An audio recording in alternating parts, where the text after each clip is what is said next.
Standing by for entry interface and the first of the two blackout periods.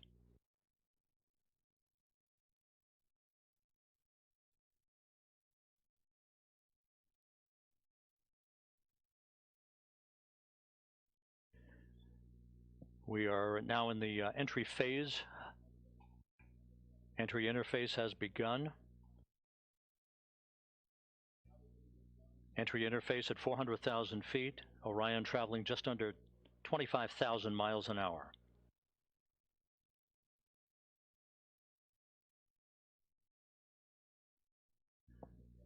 We've gone into the first blackout period. This is a visualization based on what should be happening at the moment, where the temperatures around the heat shield are reaching about 5,000 degrees Fahrenheit. This is the moment of truth for Orion.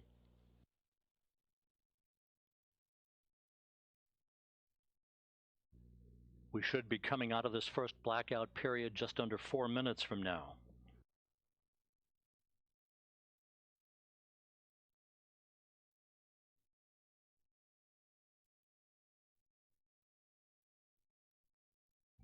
Orion should be traveling about 23,326 miles an hour at the moment. Range to splashdown, 3,125 statute miles. Again, this is a visualization of what should be happening with Orion at the moment, although we are in a blackout period that should end about 3 minutes and 15 seconds from now. Once we emerge from this first blackout period, we'll conduct the skip entry maneuver that will further dissipate heat and energy and begin a very, very dramatic reduction in the velocity of Orion as it approaches its splashdown site.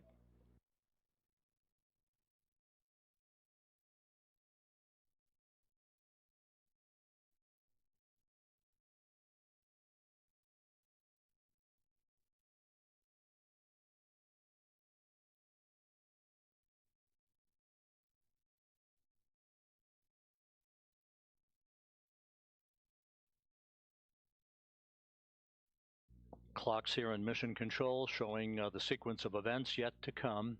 The first blackout period to end about 2 minutes and 18 seconds from now. The second of the two blackout periods would begin about 6 minutes from now for about 7 minutes, followed by the jettisoning of the forward bay cover. That will begin the sequence of the deployment of the parachutes. First, a pair of drogue chutes, 3 pilot parachutes that will then pull 3 main parachutes to begin the final moments of Orion's descent back to its splashdown in the Pacific Ocean.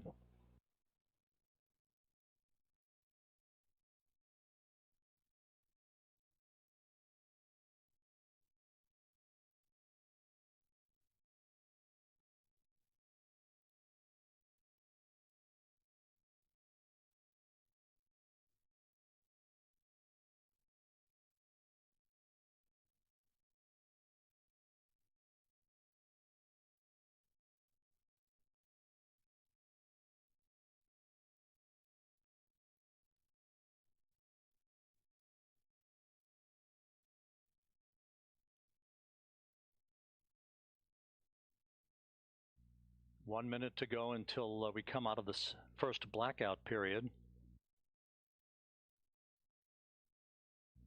When we emerge from this first blackout period, we'll be at an altitude of 274,000 feet, traveling just under 17,000 miles an hour with a range to splashdown of 2,000 statute miles.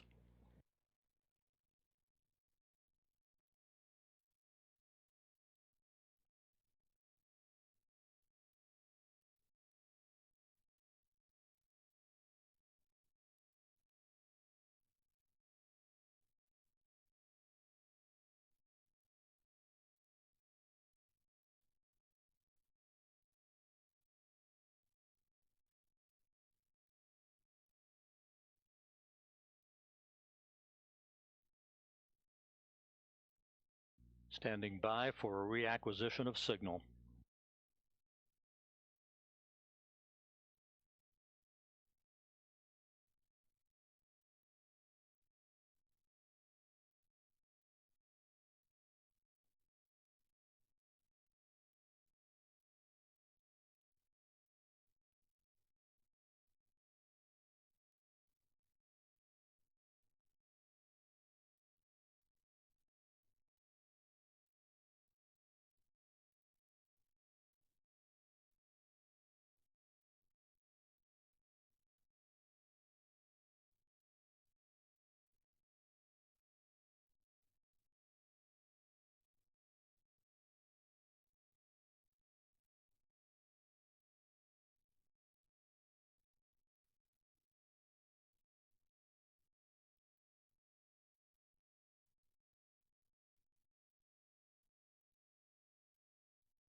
And we have data from Orion. Orion out of the blackout period.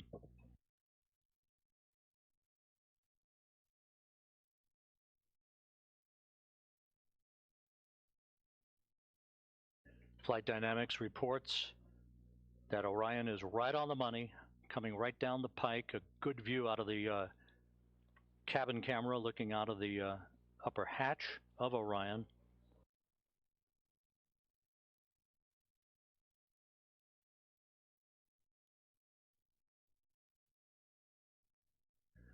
We should be performing the skip entry maneuver momentarily. Good communications established with Orion.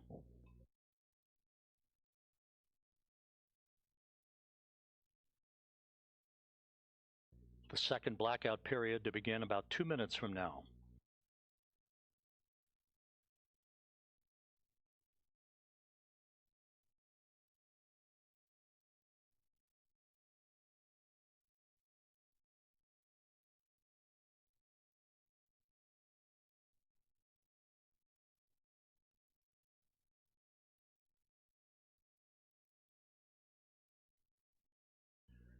Orion is at the apogee of the skip entry maneuver, beginning the second in a series of roll reversals, again banking maneuvers to bleed off excess inertia and to dissipate heat around the spacecraft.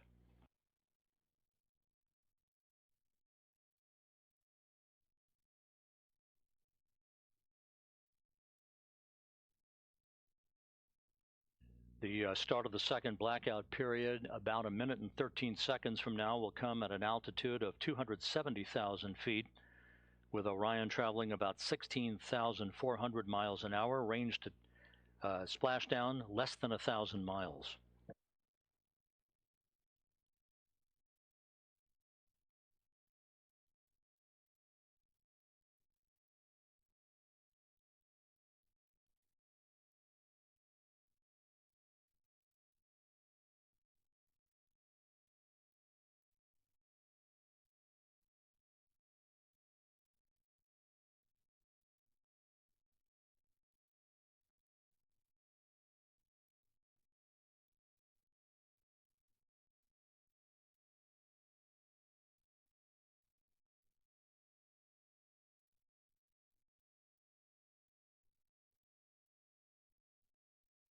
Coming up on the start of the second blackout period.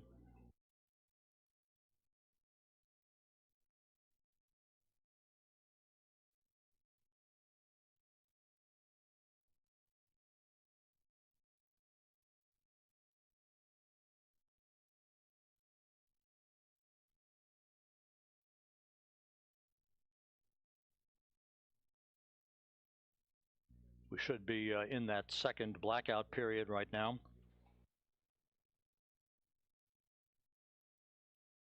Orion approaching a velocity of 20 times the speed of sound.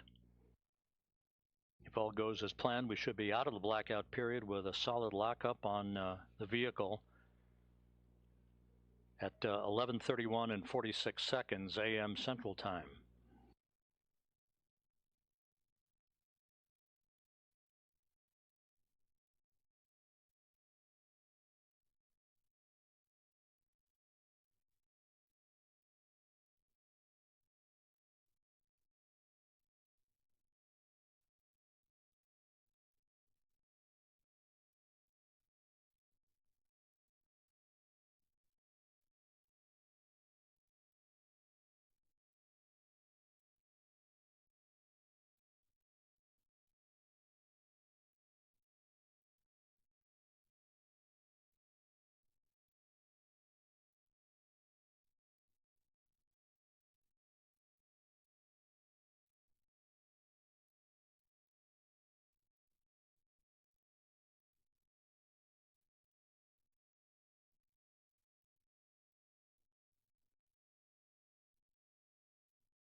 This is Mission Control Houston, the airborne WB-57,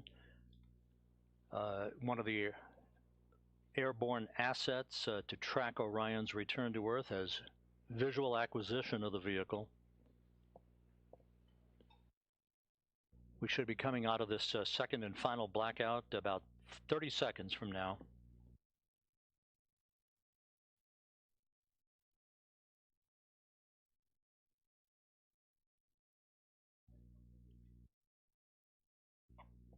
And helos flying off the deck of the USS Portland now have a visual acquisition of Orion as well, at an altitude of 174,000 feet, traveling 12,600 miles an hour, range to splashdown 288 statute miles.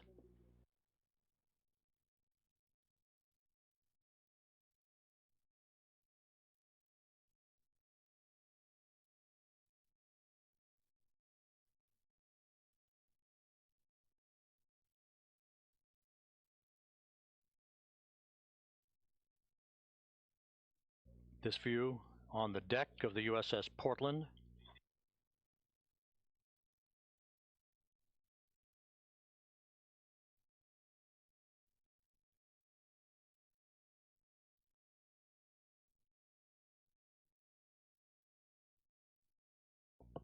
And there is a view out of the cabin camera of Orion as it continues a series of role reversals. We have data back from the spacecraft. Flight Dynamics reports Orion straight and narrow on a true course toward its splashdown site. Forward bay covered jettisoning less than 3.5 minutes from now.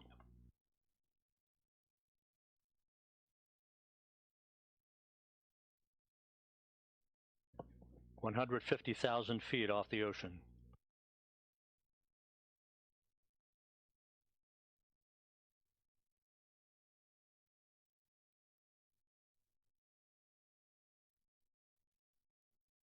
Orion now traveling at Mach 10.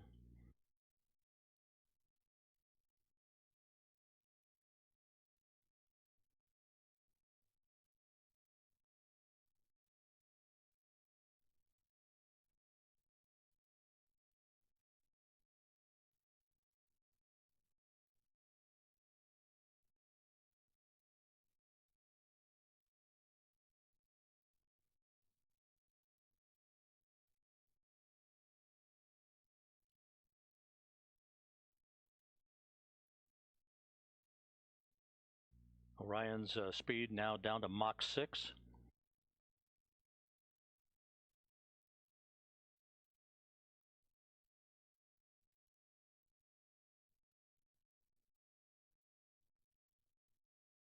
Two minutes until forward bay covered jettisoning.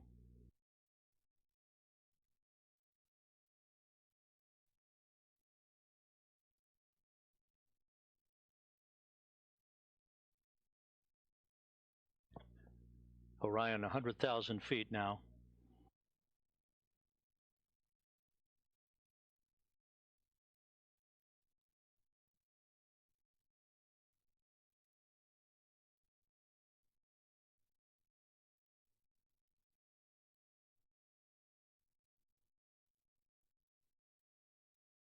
The spacecraft about to go subsonic.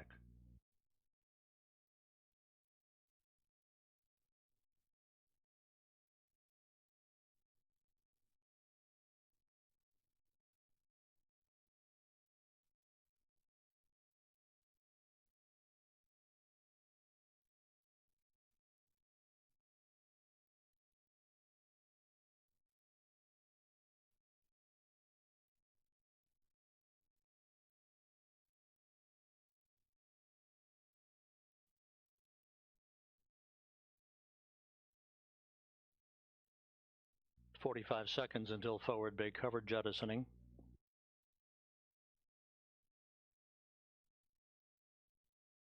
Orion now at 50,000 feet.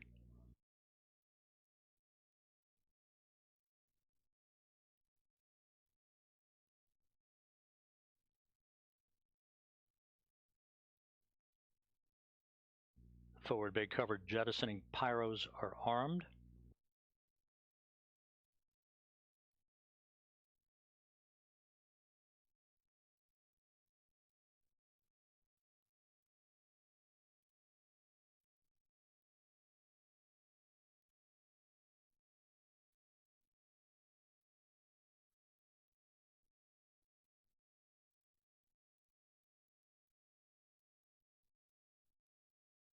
25,000 feet.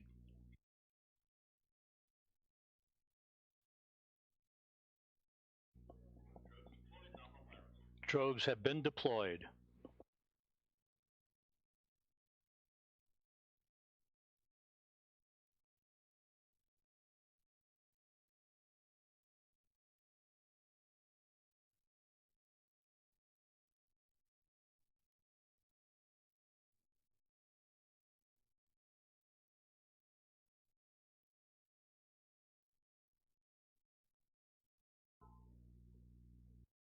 Two good drogue shoots reported by the recovery team out in the Pacific. The descent rate is right on the money. Orion's velocity now down to 282 miles an hour. Range to splashdown 1.5 miles. 10,000 feet now.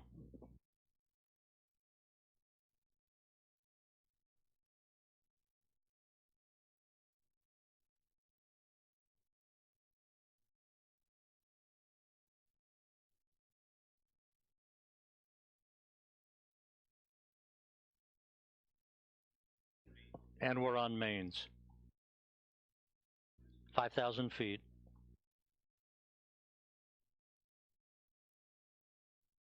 Reefing in progress.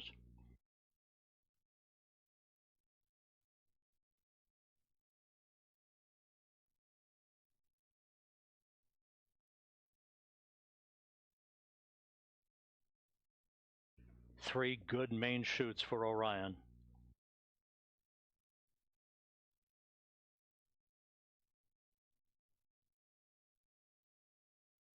We have three fully inflated main chutes. Time to splash down 90 seconds. Perfect descent rate reported.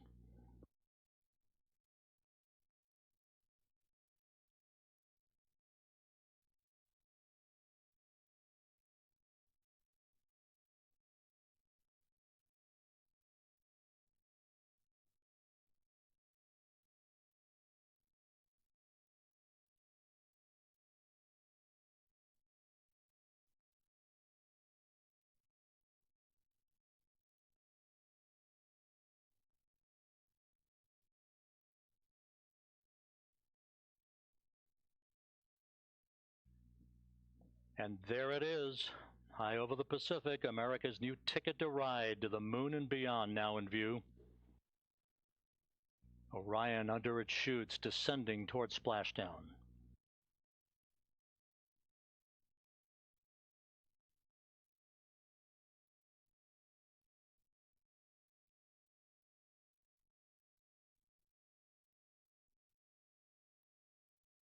Orion in the perfect orientation for splashdown, just seconds away.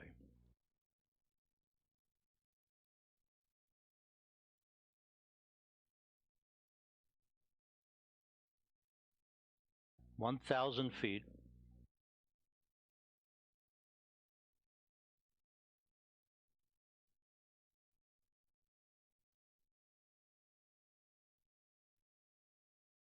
Good descent rate.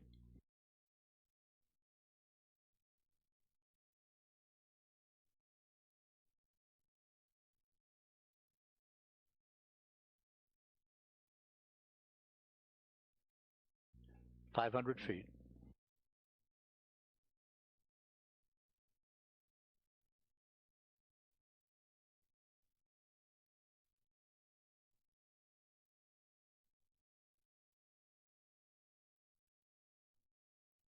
Splashdown.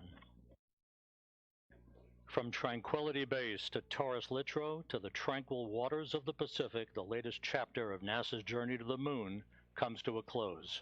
Orion, back on Earth. Unofficial splashdown time, 11:40 and 30 seconds a.m. Central Time.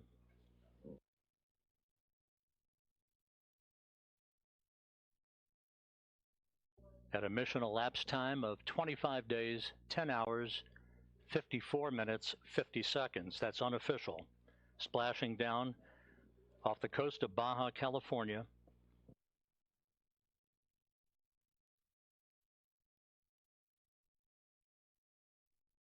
The crew module uprighting system now being inflated for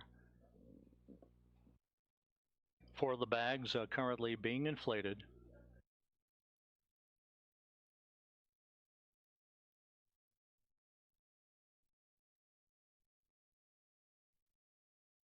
And we have a report that Orion is stable 1, upright, the way it should be.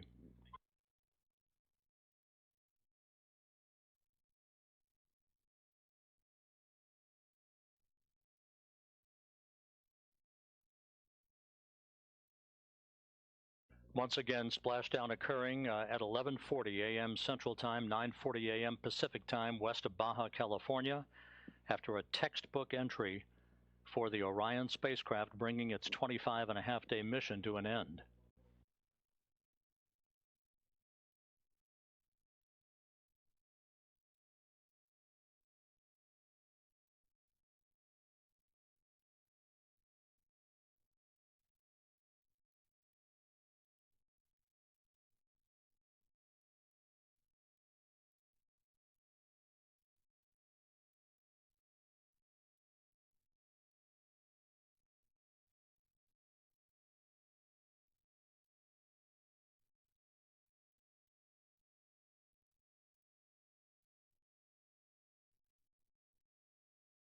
Orion's recovery beacon is on. We have confirmation that 4 out of the 5 crew module uprighting system bags have fully inflated, standing by for word on the 5th one. But Orion is in great shape, stable 1, just in the orientation that had been expected.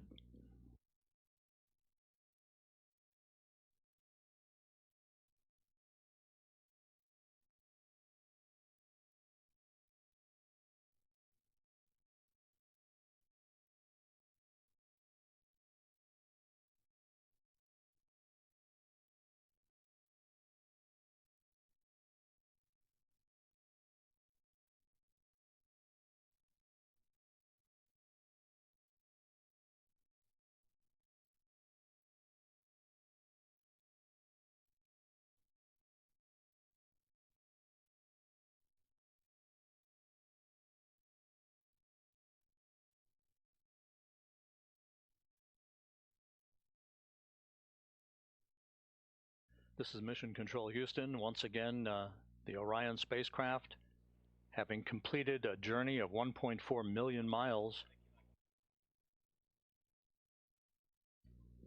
bobbing gently in the Pacific Ocean. 4 out of its 5 crew module uprighting system bags have been deployed. We're standing by for word on the 5th. However, irrespective of that, it is in stable 1 configuration, in good shape according to the recovery team. And we are now receiving word that all 5 of the crew module uprighting system bags are fully inflated.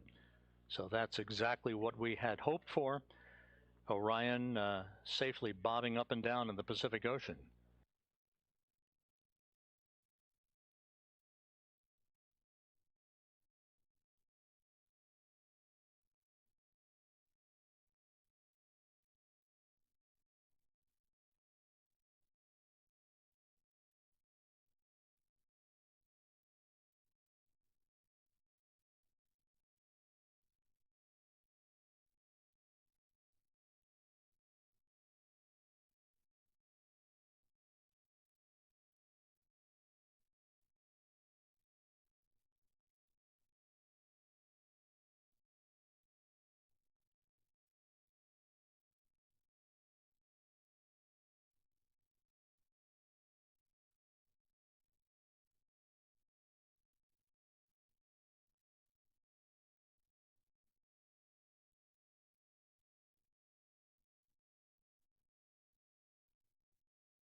This is Mission Control Houston.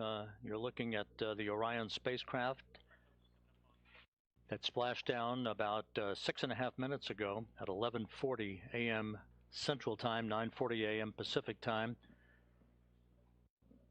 We are estimating that it splashed down around 5 nautical miles away from the USS Portland.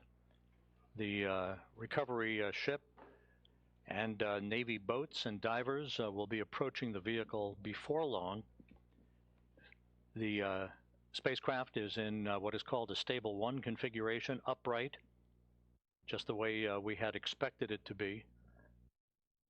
5 perfectly inflated crew module uprighting system bags, maintaining a nice gentle configuration for Orion. First of the Navy helicopters now approaching the vehicle.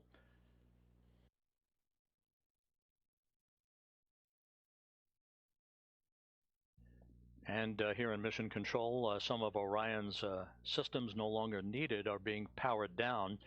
Many of them will stay powered up for the next 2 hours while we conduct a series of test objectives to characterize the thermal conditioning of the spacecraft. That will be important for future data for crewed missions to determine how long the crews can remain comfortable inside a vehicle returning from the moon. We also will be conducting tests of the beacon and SARSAT system for maintaining tracking of the spacecraft, for recovery forces that will be approaching the spacecraft in the future. And coming up in the next hour and a half will be the reactivation of an ammonia boiler system that will provide cooling in the spacecraft, as it will when crews return from their missions on board Orion.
This is Mission Control Houston. Reports from the USS Portland indicate that the first of 2 Navy helicopters flying in the vicinity of Orion, which is about 5 nautical miles away from the ship, indicate no damage to the spacecraft and no hazardous fuel leaking from the spacecraft.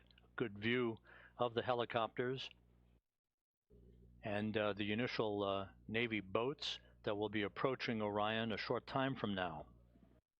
Once again, the splashdown occurring at 11:40 a.m. Central Time, 9:40 a.m. Pacific Time.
This is Mission Control Houston. Orion in the Pacific Ocean, having splashed down at 11:40 a.m. Central Time, 9:40 a.m. Pacific Time, around 5 nautical miles or so from the USS Portland, a textbook entry for the vehicle. On the USS Portland at this hour, my colleague Darrell Nell from the Kennedy Space Center, who's with the Exploration Ground Systems Recovery Team. Darrell, how did it look to you? It certainly looked textbook to us here. I'd say that's a great description, Rob. Perfectly landed here in the Pacific Ocean, and that's been confirmed by the operations manager that I just spoke to. Watching it from the deck as an observer, we have, as you can see, some broken clouds in the sky, like right around 3,000 feet. But we saw those 3 full main parachutes pop out. It was a beautiful sight, probably just about several thousand feet in the sky, and then we watched that slow descent as the Orion crew module made its way down to the Pacific Ocean. Saw the splash, and then of course the assets aboard the USS Portland here immediately started making their way towards the splashdown site, and as you see live now, they are close to being next to the capsule. Now the helicopters that you see flying there, those are MH-60s. We have 2 of them in the air, and they are right now gathering high quality, high definition imagery of the capsule in the water. There's a spotter aboard. We have photographers as well. The doors are completely open on both sides of the helicopters, and so you can see them flying at a circular track around the splashdown location. They have marked, if you can see it, you can see what looks like smoke coming off a location just to the left there. That is the boats having marked location where some of the debris has come down, the debris that was part of the separation event, part of the parachutes opening event. So you have the sabot as well as the lid from the parachutes. All of that is being tracked by the Sasquatch team, and the Navy boats are marking that with floatable smoke grenades. All of that hardware the team wants to recover because there's valuable information and data in it. The helicopters will be out for another 20 minutes gathering imagery. You can see one of them getting very close to the crew module. There is an GSS camera, ultra high definition, 8K, which is gathering imagery. We are currently on course to go right by the splashdown location. So we are right about 3.5 miles and closing. We are going to a point that's going to be 1 mile out. That's our next waypoint. 1 mile out from the splashdown location. One of the things we're waiting for is for ammonia boil off. And that's why the Navy boats are not yet next to the capsule. We're still going to wait that out. The amount of time that that's going to take is has not been determined. They have allowed for as much as 2 hours. The ammonia on the capsule is used for cooling purposes, to keep the cabin cool for crew. Of course, there's no crew in this capsule, but for future missions, it will certainly be an important part of keeping the astronauts cool during the heat of reentry. But for now, they're going to vent off that ammonia, and as they do that, it's not quite safe to get close to the capsule with the Navy divers.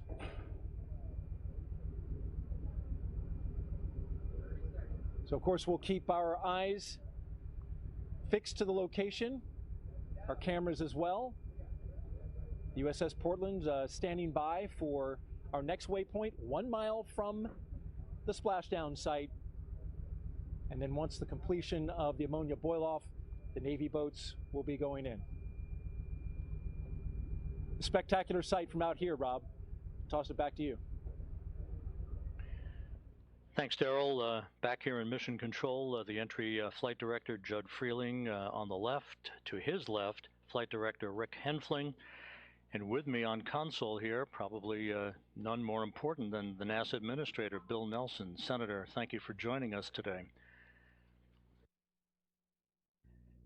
Rob, I'm overwhelmed. You know, I'd say it's good to see you, but this is an extraordinary day.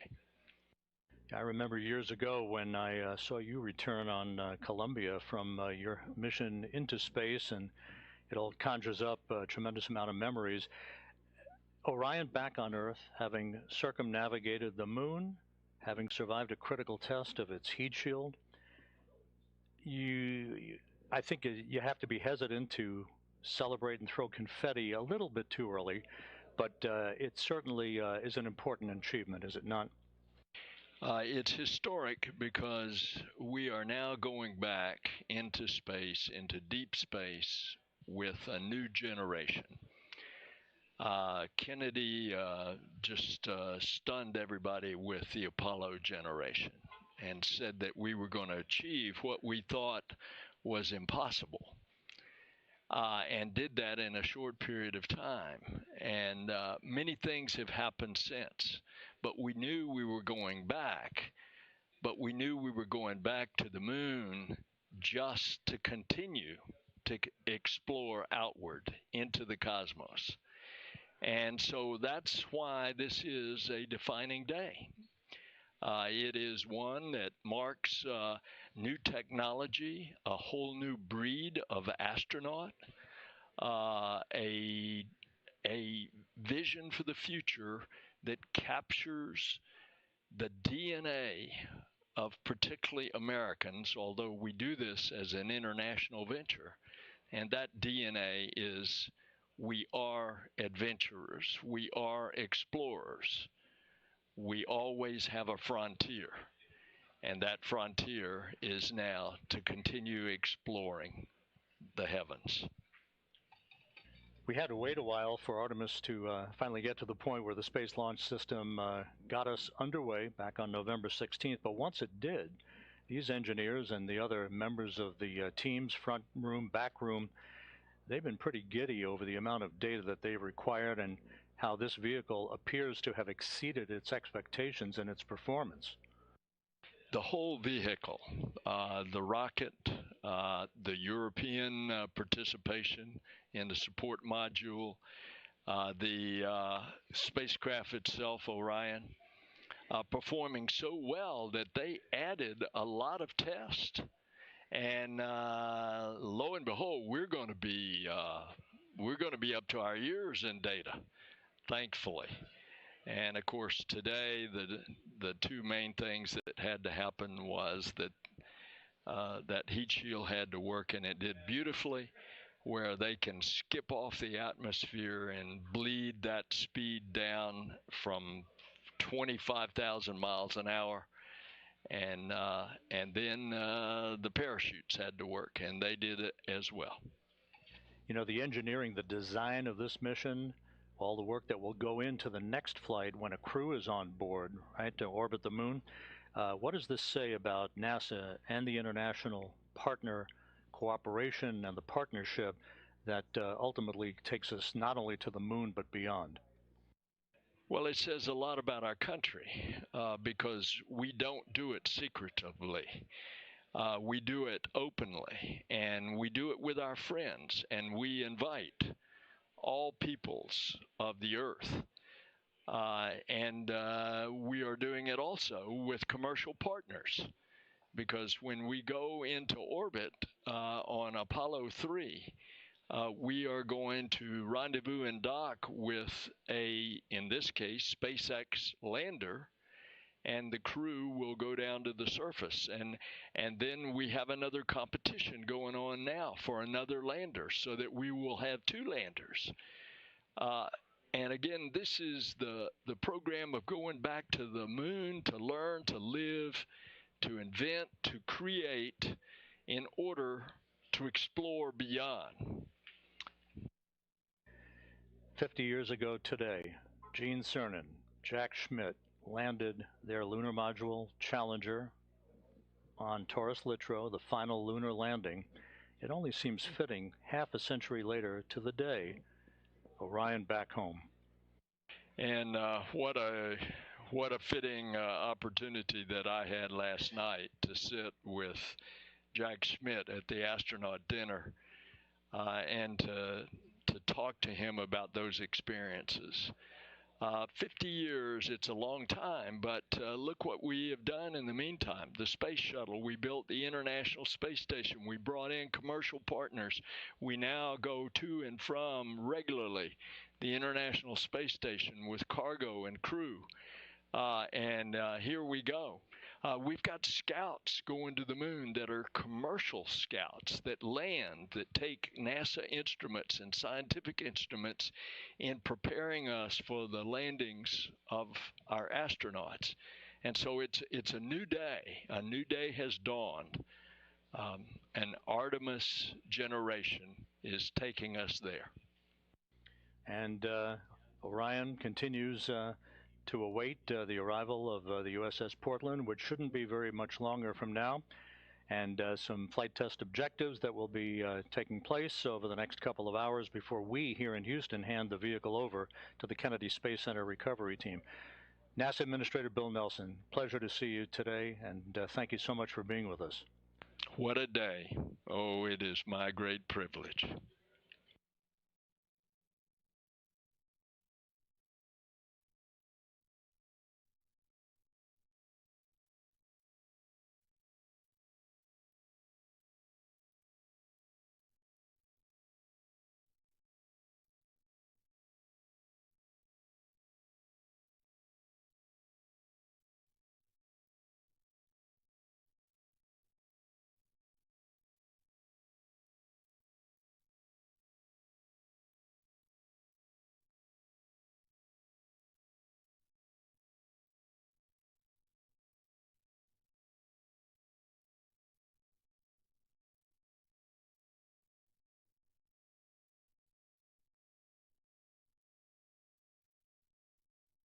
This is Mission Control Houston, 26 minutes after the return of Orion from its circumnavigation of the moon and a splashdown in the Pacific, a bullseye splashdown, just about 5 nautical miles away from the USS Portland, as had been planned.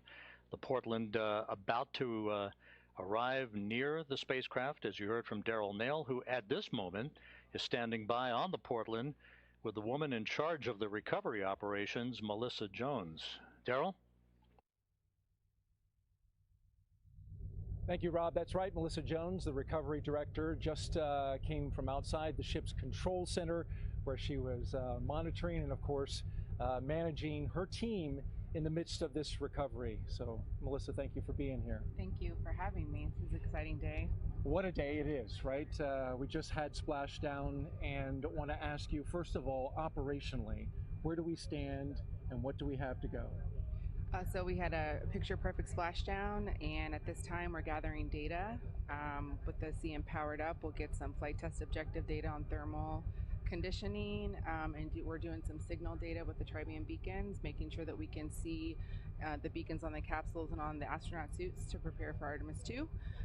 And once that is complete, the vehicle will be powered down by the Mission Control Center, and they'll hand that over officially to us here locally in the Pacific. And then we will approach the capsule and attach some lines to it and pull it into the back of the well deck.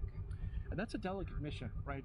Because you will be attaching lines, and through the use of Navy boats and then also a winch inside the well deck, and Navy sailors on the lines attached to it as well. It seems like a very delicate operation, especially getting in the well deck where waves will be sloshing around. And we've got already 4 to 5 foot seas out here in the Pacific.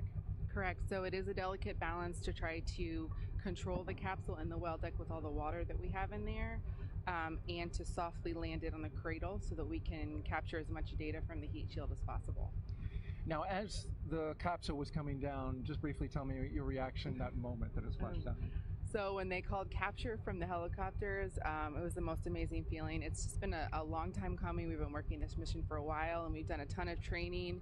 And every time you do training with a mock-up capsule, you don't have any of that. You don't have parachutes. You don't, hear it coming back through the atmosphere, the sonic booms and all of that kind of stuff. And today that actually happened.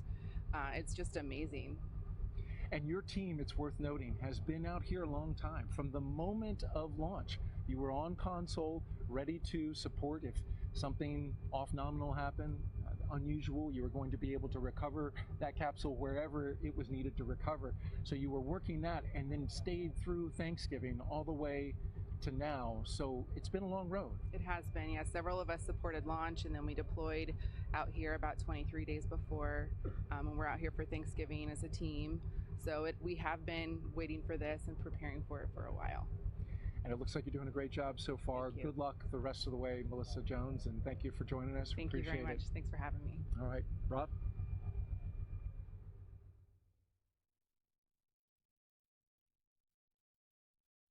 Thank you, Daryl. We'll be back to you on the USS Portland here shortly as the post-splashdown activities and the recovery operations will continue. As mentioned earlier, it will take about 2 hours from the time of splashdown until the time that Flight Director Judd Freeling and his team of entry flight controllers here will hand the vehicle over to the Exploration Ground System Recovery Team that will work over the next several hours to bring the Orion into the well deck of the USS Portland. With me, a familiar face, Bob Cabana, NASA's Associate Administrator. Bob, it's great to see you here. And with Orion back on Earth, another milestone accomplished on the road back to putting Americans on the surface of the moon. In terms of the criticality of what we've seen over the past 4 weeks, your thoughts on how this mission evolved and now the stepping stone that would put a crew on board a couple of years from now? Oh, Rob, it's been absolutely critical to get this mission off safely. This test flight is what we need in order to prove this vehicle so that we can fly with a crew, and that's the next step, and I can't wait. The launch, first off, yeah, I was on the roof of the Launch Control Center. I went up there with the administrator and deputy administrator when we came out of the T-minus 10-minute hold, and it was phenomenal. It was absolutely amazing. The rocket performed flawlessly, and I haven't been that happy in a long time after we came down off the roof. And then to see the mission go as well as it did, the shots that we got from the vehicle, that one from 40,000 miles away where you saw the moon with the Earth in the background. And then this morning, I mean, we've learned how to operate this vehicle. A few minor glitches along the way, but it is performed flawlessly. And we're learning how to work with it, operate it. And that's what this JSC team does. It is so great to be back here in mission control, to be with the ops team. I'm so proud of these guys. Amazing. But if you were watching this morning, I loved the video. I don't know if it was on NASA TV or not, but the moon the Earth just kept getting bigger and bigger. It was really hauling as it came in.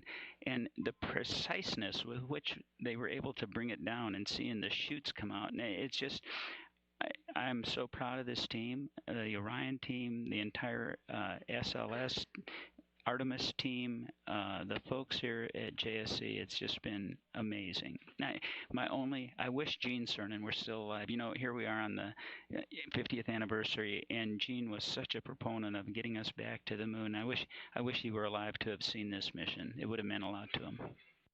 I don't want to date you, but I think 24 years ago, at this moment in time, you were building a space station, I believe, with your crew on STS-88. We had so many dramatic, jaw-dropping images during the course of this flight. What for you was the most impactful moment? Oh, I'm not sure I can pick one. Obviously, the launch. The team has worked so hard to get to the point where we successfully launched this rocket. I think the successful burns along the way to actually get that go for the TLI burn and do it and be on our way to the moon again. Absolutely awesome. I think the pictures that we saw. But the splashdown, how can you not? I mean, this was really emotional going around and congratulating folks for what we did. So it's hard to pick just one. I think what has meant the most to me, more than just watching the mission, more than the mission highlights, is being with the teams at the Kennedy Space Center, at the Marshall Space Flight Center, here at the Johnson Space Center, and just being able to go up and talk to them and thank them for all their hard work that got us to where we are. I think it means a lot to me.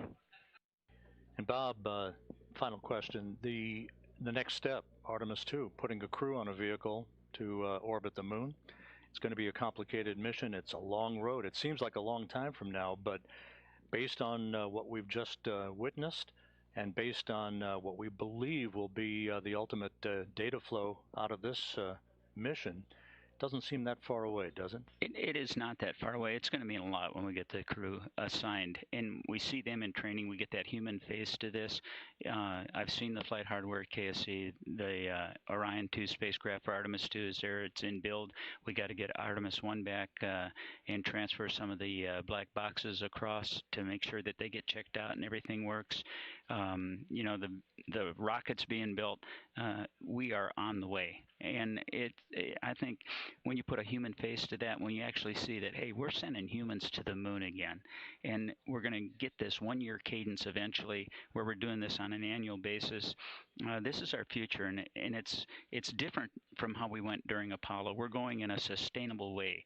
We're paving the way to go onto Mars, not just the moon and Mars, but to establish a presence in our solar system beyond our home planet, to explore, to have those technologies in space, to continue to learn and improve things here on planet Earth. Bob Cabana, NASA's Associate Administrator. Thanks so much for being with us, Bob. Rob, it is always a pleasure to share a mic with the voice of NASA. I think a lot of you, buddy, you know that. We've worked together a long time. You keep doing a great job. Thank you very much, Bob. Bob Cabana, NASA's Associate Administrator, with us here in Mission Control.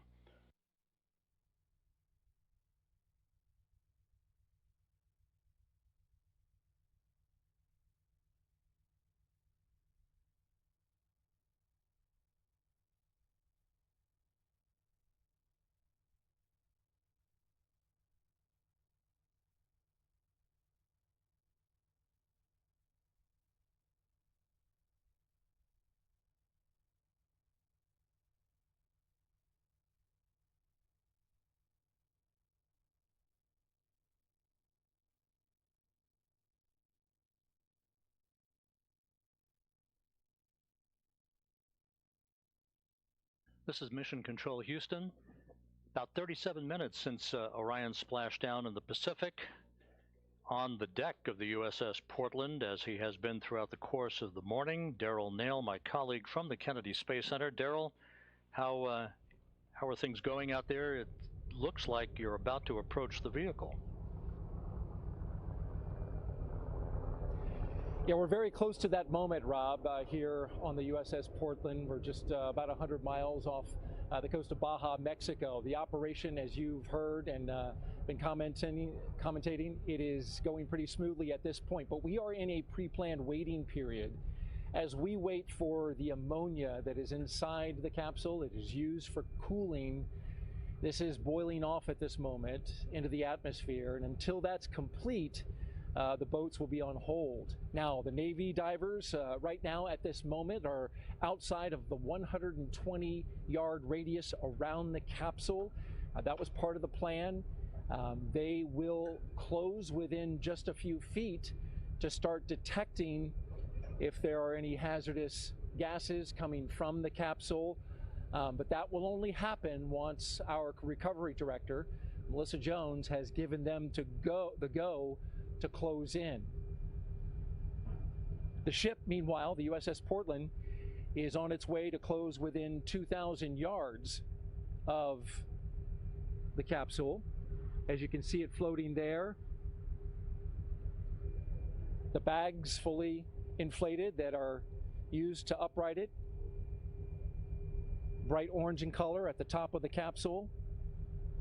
The ship will then come alongside the capsule, and once the Navy divers have gone in and made sure that the capsule is safe to approach, they will begin taking imagery, photographs both on the top side of the water, and then also they have Navy divers prepared to go underneath the capsule and take pictures of the heat shield, the all-important component of this capsule, which is the primary objective in terms of the test and this flight test, is to make sure that that heat shield works and works well. So fresh from space, they want to make sure that they have images of it preserved as it is now before the operation begins, where they pull it into the well deck of the USS Portland. That will involve the attachment of ropes, as well as a winch line that then connects to the USS Portland. The well deck of the USS Portland will be flooded to about 6 feet, and those Navy boats will attach their lines and then pull alongside the Navy vessel, connect to a winch line, and then carefully tow it into the well deck. Again, we are currently awaiting the completion of ammonia boil-off from the capsule. They've allowed for up to 2 hours, but it could take a shorter period of time. And once you see those Navy boats closing in, then you'll know that that ammonia boil-off is complete. And of course, we'll let you know when that happens. Live on the deck of the USS Portland, Rob, we'll send it back to you. Thank you, Daryl. Daryl Nail on the USS Portland out in the Pacific, west of Baja, California. Back here in Mission Control as the flight controllers watch over the initial phase of the recovery operations. We're joined by the director of the Johnson Space Center, Vanessa Weich. Vanessa, great Sunday to have you here with us on console. Fabulous Sunday. What a great day. You know, it's amazing to me everything that has been accomplished throughout this entire mission. But being here with the team and seeing and witnessing this splashdown together, amazing, wonderful. I really can't describe how I feel. You know, we were talking just a moment ago, it never ceases to amaze me how these missions are designed. The execution is one thing, but the design of the mission here by the flight control team, and just down the hall, by the way, there are humans orbiting the Earth in the International Space Station, so it's almost like a 2-for-1 here. It is. I mean, you know, to me this week, and well, for the past 26 days, being able to come into the control center and know that we had teams controlling the International Space Station with our crew members on board, and we've had, as you know, successfully crews living off of this planet for over 22 years, but then in another control center where we're monitoring and making sure that the maneuvers, everything that had to happen on the Orion spacecraft, that was being tracked, followed, and, you know, data, anything that needed to be sent up was just done so perfectly and professionally. This team has trained for years. First, you got to plan the mission, as you know. Then you have to execute the mission. And so the years of planning, the years of getting ready, the preparations really paid off. You know, after a team wins the World Series like the Astros did, you can celebrate for about 24 hours before you have to worry about spring training that's coming up. There's almost never a moment to breathe. Artemis II, not too far down the pike. Yes, absolutely. So for us, you know, this is great. We've accomplished Orion 1, this test flight, being able to test out the heat shields, those parachutes, as you saw, brought the spacecraft down. But now we have to get it ready for our crews to be on board. So all of the systems that we need to integrate for our environmental controls, those are things that will be new as we go forward for Artemis II. And then it's the outfitting of the cabin. All the things, simple things you think about, if they're going to be going for 10 days. So we got to make sure that we have the food, we have the clothing, all of the things that they're going to need for their next trip. But there's a lot of additional training, there's a lot of additional planning that has to happen in order for us to be ready for Artemis II. Thank you so much. Vanessa Weich, the director of the Johnson Space Center. What a busy time this has been. Oh, but I also, Rob, though, I want to say thank you and congratulations to all of the employees, our entire workforce here at NASA Johnson Space Center. But I also want to thank our European partners. I want to thank our industry partners. It took thousands of people to make this possible. And now the recovery that's being done by the Navy, just want to say major thank you to the brave individuals that are out, and they're going to be bringing the Orion spacecraft into the Portland, and then she'll be back going to Florida, and my friends in Florida are ready to receive her. We're super excited and just want to say thank you to everyone that has made this possible. Thank you so much, Vanessa Weich, director of the Johnson Space Center. Time to celebrate just a little bit before we catch our breath and press on. Yes, time to celebrate. Then we got to get ready for Artemis II. Vanessa Weich, thank you so much.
Back here in Mission Control, it has now been 46 minutes since the splashdown of the Orion spacecraft to complete its 25-and-a-half-day mission. Flight controllers here in Houston are reporting that the vehicle looks great in the initial visual inspections being made by the helicopter teams, as you heard Daryl Nail reference just a short time ago. We just heard from Vanessa Weich, the Johnson Space Center director. Now let's turn our attention to the East Coast, to the Kennedy Space Center, where the director of the Kennedy Space Center, Janet Petro, is standing by with us. Janet, good afternoon, and what a moment as your exploration ground systems folks are hard at work out in the Pacific. Absolutely. Thanks, Rob. It's been a really, really exciting morning, and can't wait for our teams to get to work out there on the West Coast. You know, we heard a short time ago from Melissa Jones from the deck of the USS Portland. How complicated has been the development of this recovery operation that your team is executing as we speak?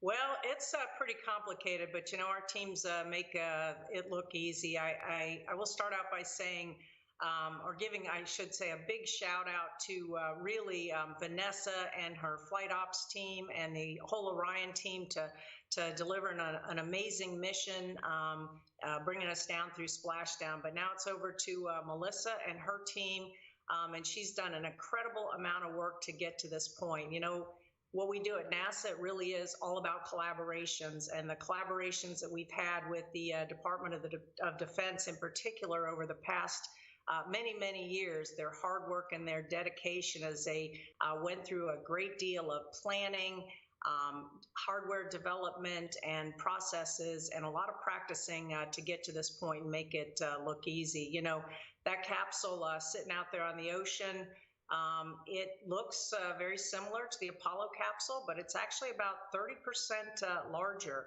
And so the complexity of recovering that larger vehicle is a little bit more. But Melissa and her team have been practicing, you know, their latest underway recovery test. They completed, it was the 9th one, and they completed that last November 21st of last year, 2021. So they're ready. Watching these teams precisely perform these recovery operations is amazing. And so I think we're going to have a really, really great day. I'm going to be traveling to San Diego to watch the ship come in port in a couple days. So I look forward to seeing that capsule on board the well-deck ship. Janet, there's a lot of work to be done before Artemis II, but the first milestone here will be getting the vehicle back to your center in Florida for a detailed inspection and detailed analysis. What's the basic timeline for all of that work? Yeah, so Splashdown today is really the beginning of the journey back to KSC. So as I mentioned, I'll be there in San Diego when the ship comes into port in a couple of days. And then Orion will then be loaded onto a truck and transported back to the Kennedy Space Center. And that's going to take a couple of days because of road-related conditions. You know, the Orion will still have some residual hazardous waste on it. And of course, planning the roadways as it gets trucked back to the Kennedy Space Center takes some careful navigation. So by the end of this month, the end of December, we expect to have Orion coming back onto our center. We think that's going to be a really great Christmas present for us here at the Kennedy Space Center. And it'll go right into our multi-payload processing facility for its post-flight assessment. And that's where the remaining residual hazardous fluids will be removed from it. And then just after the new year, the teams will be opening up the hatch of the Orion, and then once that's complete, I think Rob, you called it the moment of truth. They'll remove that heat shield and begin a really detailed inspection and assessment of how that heat shield performed during its reentry and recovery operation. So we're really looking forward. I know the whole team's really looking forward to see how that assessment comes out. And then after that, it's Orion's journey is not done. It'll be making its way up to the Glenn Research Center, where it will be doing some acoustic and further environmental testing up at that center. So journey isn't over. It's just kind of making its way here on the terrestrial path back. So thanks. Janet Petro, the director of the Kennedy Space Center, joining us here today. Congratulations, Janet, and thanks so much for being with us. Thank you, Rob. It's a great capstone to our 60th diamond anniversary to have Splashdown, successful Splashdown. So take care. Thanks, Rob. Thank you again, Janet Petro, the director of the Kennedy Space Center, joining us today. Orion safely upright and stable one, as the Navy and Exploration Ground Systems team continue to approach the vehicle in the first of a multi-hour choreography that will bring the vehicle into the well deck of the USS Portland. On the deck of the USS Portland right now is Darrell Nail, who has NASA astronaut Shannon Walker with him once again, post-splashdown this time. Darrell, how are things going out there? Rob, we've got a front row seat to this operation. As you can see behind me, Shannon Walker, as you mentioned, NASA astronaut, joining me with this incredible view as we watch that capsule floating in the Pacific Ocean just 100 miles off of Baja, Mexico. We have an MH-60 Nighthawk helicopter encircling it and the Navy boats in the water. First of all, Shannon, how about this view? It is an amazing view and so exciting to see the Orion capsule back on Earth. That is a human-rated capsule that went around the moon and returned and is now in the Pacific Ocean. As an astronaut, what kind of thoughts do you have seeing a moment like this? Well, it's actually really emotional to see something like this, knowing that the next time we're going to have people on that capsule, or the second Orion capsule. It's pretty amazing that we're going to be able to go back to the moon soon. Incredible indeed. And as we look at, let's paint the picture for the audience as we look out at this operation. Currently in a moment where we are pausing for ammonia boil-off. That's the cooling that the Orion crew module uses to keep the astronauts cool inside the cabin as they wait to be taken out of the capsule. There's none in this one, but this would be a period in which that would happen. You can see the Navy boats. They are roughly outside of 120 yards from the capsule. They have equipment that will sniff out any hazardous gases near the Orion. And so they are holding in position until that ammonia boil off happens. And then also in your view, you can see the MH60 circling back around. It is leaning so the photographers inside and a high resolution camera mounted on the side can get imagery of the capsule fresh from space. My question to you, Shannon, is as we watch this continue to wait and for the Navy divers to get closer, thoughts of Artemis II now come to mind. You've heard folks have been talking about it. Rob has been discussing it with many of the leadership around NASA. People want to know, well, who are the astronauts going to be for Astronaut 2? Yeah. So, any idea? That is the question. No, I have no idea. Once we get this capsule back, we'll look it over and we'll be able to determine when Artemis 2 will actually be able to launch. And once we know that launch date, we'll figure out the right time to name the crew based on the training flow. So there's actually a period of training in which you have to do a set amount of time to get ready for that, but really predicated on Artemis 2 and that launch date? Absolutely. We don't want to have the crew just spinning their wheels if Artemis 2 is going to be a long way out, but I don't think it will be, so I would say sometime in the next 6 months maybe. Is it just a guess? Don't hold me to it. We might be naming the crew. All right, very good. Shannon Walker, NASA astronaut, thanks for joining us today. One quick update and note, the recovery team was looking at the possibility of recovering the parachutes as well as the forward bay cover, but that is not going to happen this time. They did mark their locations, but they did slip below the surface of the ocean, and so no recovery of the parachutes or the forward bay cover. That's it from right here on the USS Portland. Rob, we'll send it back to you. Daryl Nail on the deck of the USS Portland with NASA astronaut Shannon Walker. It's been almost an hour since Orion splashed down. Everything with the entry and splashdown went by the book. If you weren't with us for the final minutes of Orion's descent toward the Pacific Ocean, we have a replay after the deployment of the three main chutes, which were pulled out in sequential fashion after pilot parachutes and drogue chutes were deployed. The main chutes came out. They reefed in perfect fashion. Slowly descending towards the splashdown that was marked at 11:40 a.m. Central Time, 9:40 a.m. Pacific Time, at a point about 5 nautical miles or so from the USS Portland, west of Baja, California. Orion entered the Earth's atmosphere traveling 25 times the speed of sound.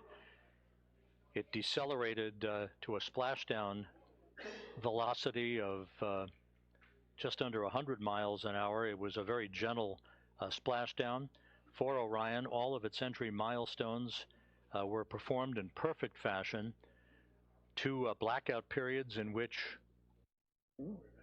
the plasma around Orion built up, preventing data and communications with the spacecraft as a natural function of the heat of reentry, which was about 5,000 degrees Fahrenheit, twice as much as re-entering space shuttles and other crewed vehicles have experienced. But although some analysis must be performed now, and there's the splashdown itself as it occurred, analysis, as you'll hear in a moment from our next guest, must be conducted to make sure that everything went as had been prescribed. On the heat shield particularly, and there's a live view of Orion as the Navy boats with the Navy divers and other recovery personnel begin to approach the spacecraft. With us here in Mission Control is Michelle Zahner, the Orion Mission Planning Lead from the Vehicle Integration Office. Michelle, thank you for joining us today. And I guess the natural and the big question is, unbelievable that all this just ticked off in trip hammer fashion the way it was designed. Yes, it was an incredible mission. So we accomplished all of our major mission objectives. The vehicle performed every bit as well as we hoped, and even better in a lot of ways. So as an example, the solar rays generated more power throughout the flight than we expected. So this is the furthest any human-rated spacecraft has ever gone, and that required a lot of complex analysis and mission planning and trajectory planning ahead of the mission, and to see it all come together and have such a successful test mission was amazing.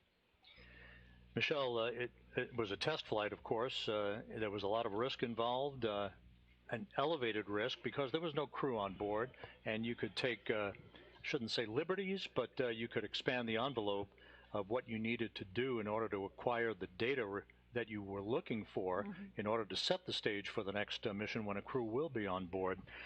From a vehicle standpoint, sitting in these mission management teams, sitting with your engineers on a day-to-day basis, how much data did you acquire, and how long do you think it's going to take to pore over this so you write the textbook of Artemis I? Yeah, we acquired a ton of data during the mission. So one of the first things that we'll do post-mission is take several months to go back through that data, really dissect it, and understand the vehicle performance.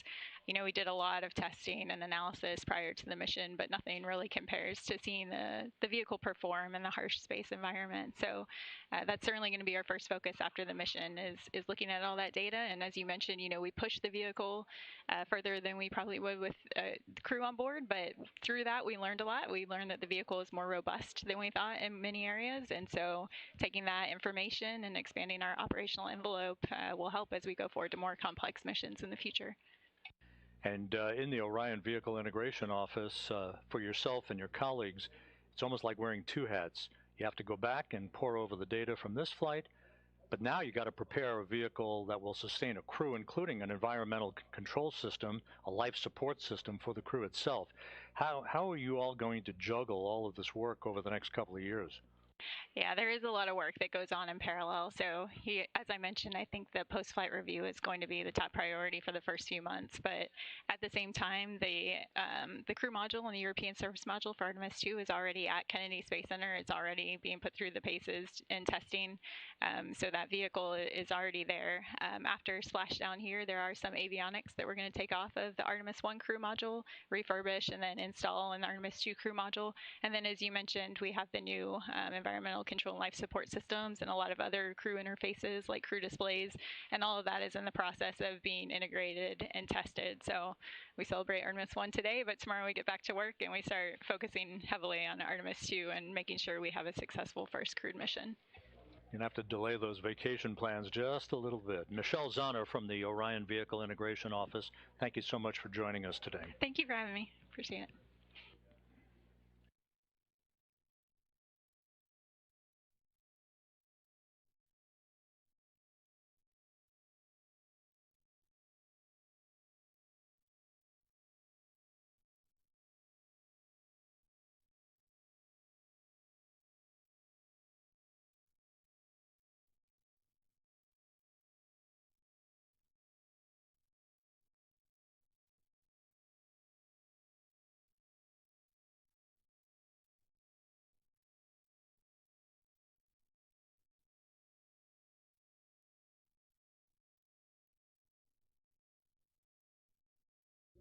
Back here in Mission Control, about an hour and 2 minutes now since the splashdown of Orion. Just about 5 nautical miles away from the USS Portland, which is approaching the vehicle, as well as Navy recovery teams. Back on the USS Portland, Daryl Nail from the Kennedy Space Center with the Exploration Ground Systems folks is with Captain John Ryan, the commanding officer of the vessel. Daryl? Thanks, Rob, and Captain John Ryan here. Thanks for making the time to come and join us from off the bridge. Absolutely. Appreciate you being here. So far, this has been pretty amazing in terms of the completion of the mission. From your vantage point, how did you see it, and what are you seeing now? Right now we have the orbital is in the water. Right now we're kind of in that 2 to 3 hour window where NASA and the Navy's EOD teams are conducting some tests.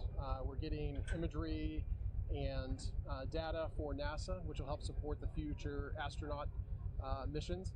And from perspective, honestly, I think this is one of the coolest things I've ever gotten to do. I've been in the Navy 23 years. I've done a lot of missions and I've been all over the world, but to be part of this NASA mission today is probably one of the coolest things I've ever been part of.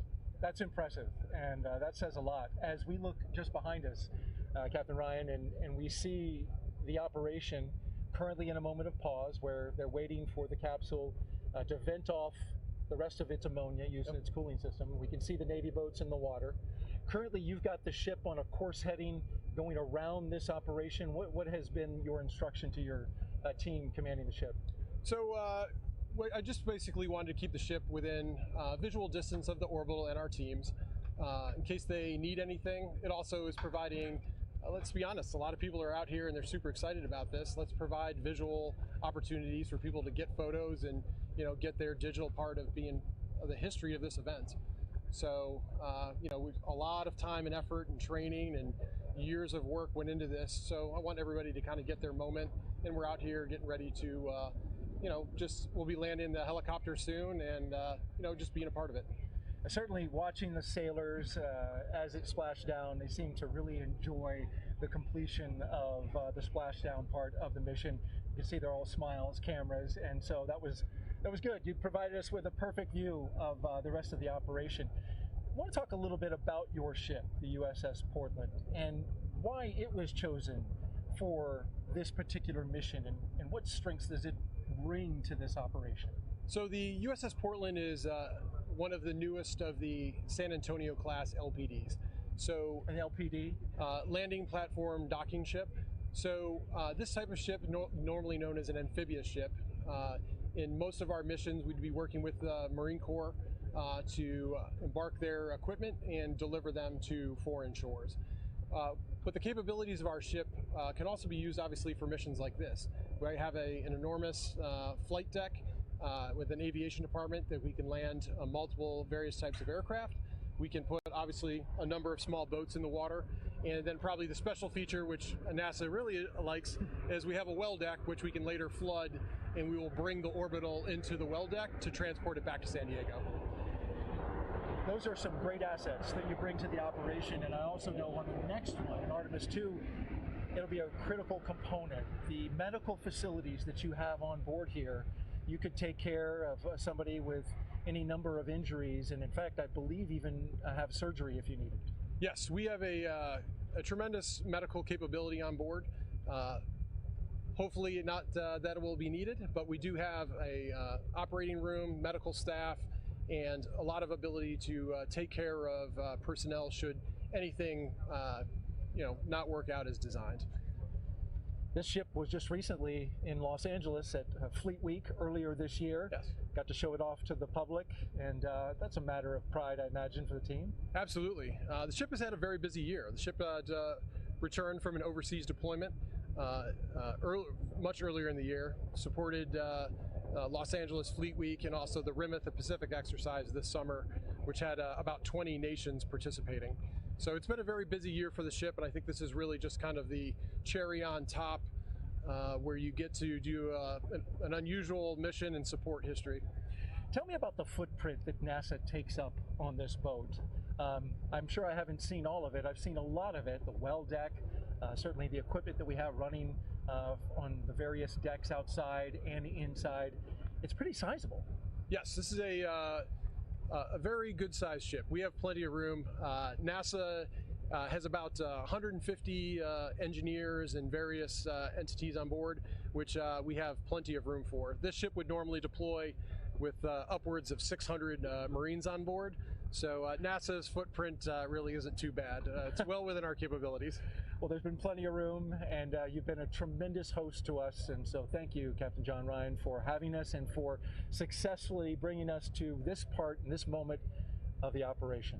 It's been an honor to support the NASA engineers and to be out there and be part of this. Thank you very much. Thank you. Captain John Ryan, the commanding officer of the USS Portland. And as we push out our view here in the Pacific Ocean, just 100 miles off the Baja Peninsula, you can see Orion now as a silhouette, still floating, the Orion Command Module with its CMIS bags. Those are the uprighting bags, fully deployed.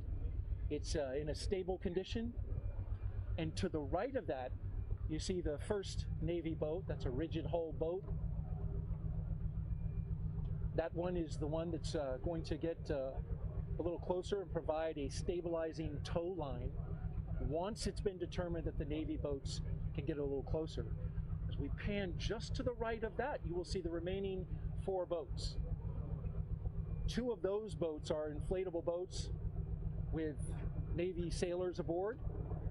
Those Navy sailors will put hands on the capsule and secure it with ropes. They will then maneuver to bring that capsule to the rear of the USS Portland. The Portland will then throw out a more than 1,000-foot rope and then several 400-foot ropes. And that long rope will then attach to the capsule. It'll connect up and then begin pulling the Orion in. Now, this is a very complex operation. And think about this. That capsule does not have a keel, so it's a smooth bottom, 16.5 feet in diameter. So when it is pulled, it doesn't track in the water very well. So what has to happen is there are ropes attached to 4 points around the capsule that help stabilize it. Navy sailors, a team on each of the 4 ropes, and then on a 5th rope will be the winch. That winch will apply enough pressure required, enough pulling force to bring that capsule into the well deck of the ship. At the moment, as we've been telling you, we are currently standing by awaiting ammonia boil-off. This is the coolant that's provided on the Orion capsule, keeps the astronauts, once they eventually go into the capsule and go on missions to the moon. Currently, no astronauts in this capsule, but we've got to vent off the ammonia nonetheless. The allotted time for that is 2 hours. And so we are just 1 hour and 10 minutes into that waiting period. And then once it's clear, you'll see those Navy boats get closer. But currently, we are still standing by, waiting for the completion of ammonia boil-off. That's it. Live from the deck of the USS Portland. Of course, we'll have more interviews for you as we go along. But for now, send it back to Rob Navius in Houston. Thank you, Daryl. Looks like a beautiful day out there west of Baja, California. A lot of smiles here in Mission Control in Houston. We're about an hour and 11 minutes since the splashdown of Orion to wrap up its 25.5-day mission. Integral into the flight of Orion was the performance of the European service module that functioned perfectly to take Orion out of Earth orbit on its way to the moon, and did everything it was asked to do throughout the course of the flight. And joining us is Philippe Delou, who's the Orion European Service Module Program Manager from the European Space Agency. Philippe, congratulations. Thank you for joining us today. Thank you, and good afternoon. Philippe, that service module went through its paces and was spot on every time it was asked to conduct a burn. Everything that it was planned to do was executed perfectly. Your thoughts on this mission? Well, I have to say that I'm the happiest man in the world at the moment with the successful performance of the service module. She did what she was supposed to do, and even better. So it's a wonderful mission. I couldn't have dreamt more. Now, the service module for the next flight, in which a crew will be on board, is at the Kennedy Space Center undergoing testing, and it's going to be a while for all of that hardware to come together, but you all are off and running on preparations for the next mission in a couple of years. That's correct, yes. Well, we have already assembled the service module back in Europe and delivered it. Now it's being integrated with the crew module in Kennedy. And that's, if I don't mistake, should happen in the next summer. Philippe, the work that the service module did, obviously invaluable. You can't conduct this mission without the work of the European service module. What kind of process was involved in getting to the point where the design of this mission, the requirements that the service module was asked to perform, and then ultimately conducted over the last 4 weeks? How did this evolution of this mission unfold for you and your team? Well, this is a story that started quite a long time ago, in 2011, when there was a decision that the crew module would be built by Europe. So there's been a long process into setting up the requirements, proposing a design, discussing the design, also involving NASA, and agreeing on what should be the final design, take up the challenges which are associated with the design, eventually build the hardware, integrate it, and then preparing for the mission.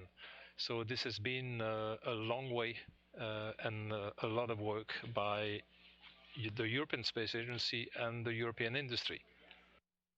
And you know, down the hall where the International Space Station is controlled out of, ESA is a frequent flyer to the International Space Station, and the international partnership, of which ESA is such a critical contributor, is so valuable to human spaceflight now and in the years ahead. Talk a little bit about that. That's clear. I mean, going to explore deep space is a challenge, is a big challenge. And we need all the excellence over the world in order to tackle that challenge and make it sustainable.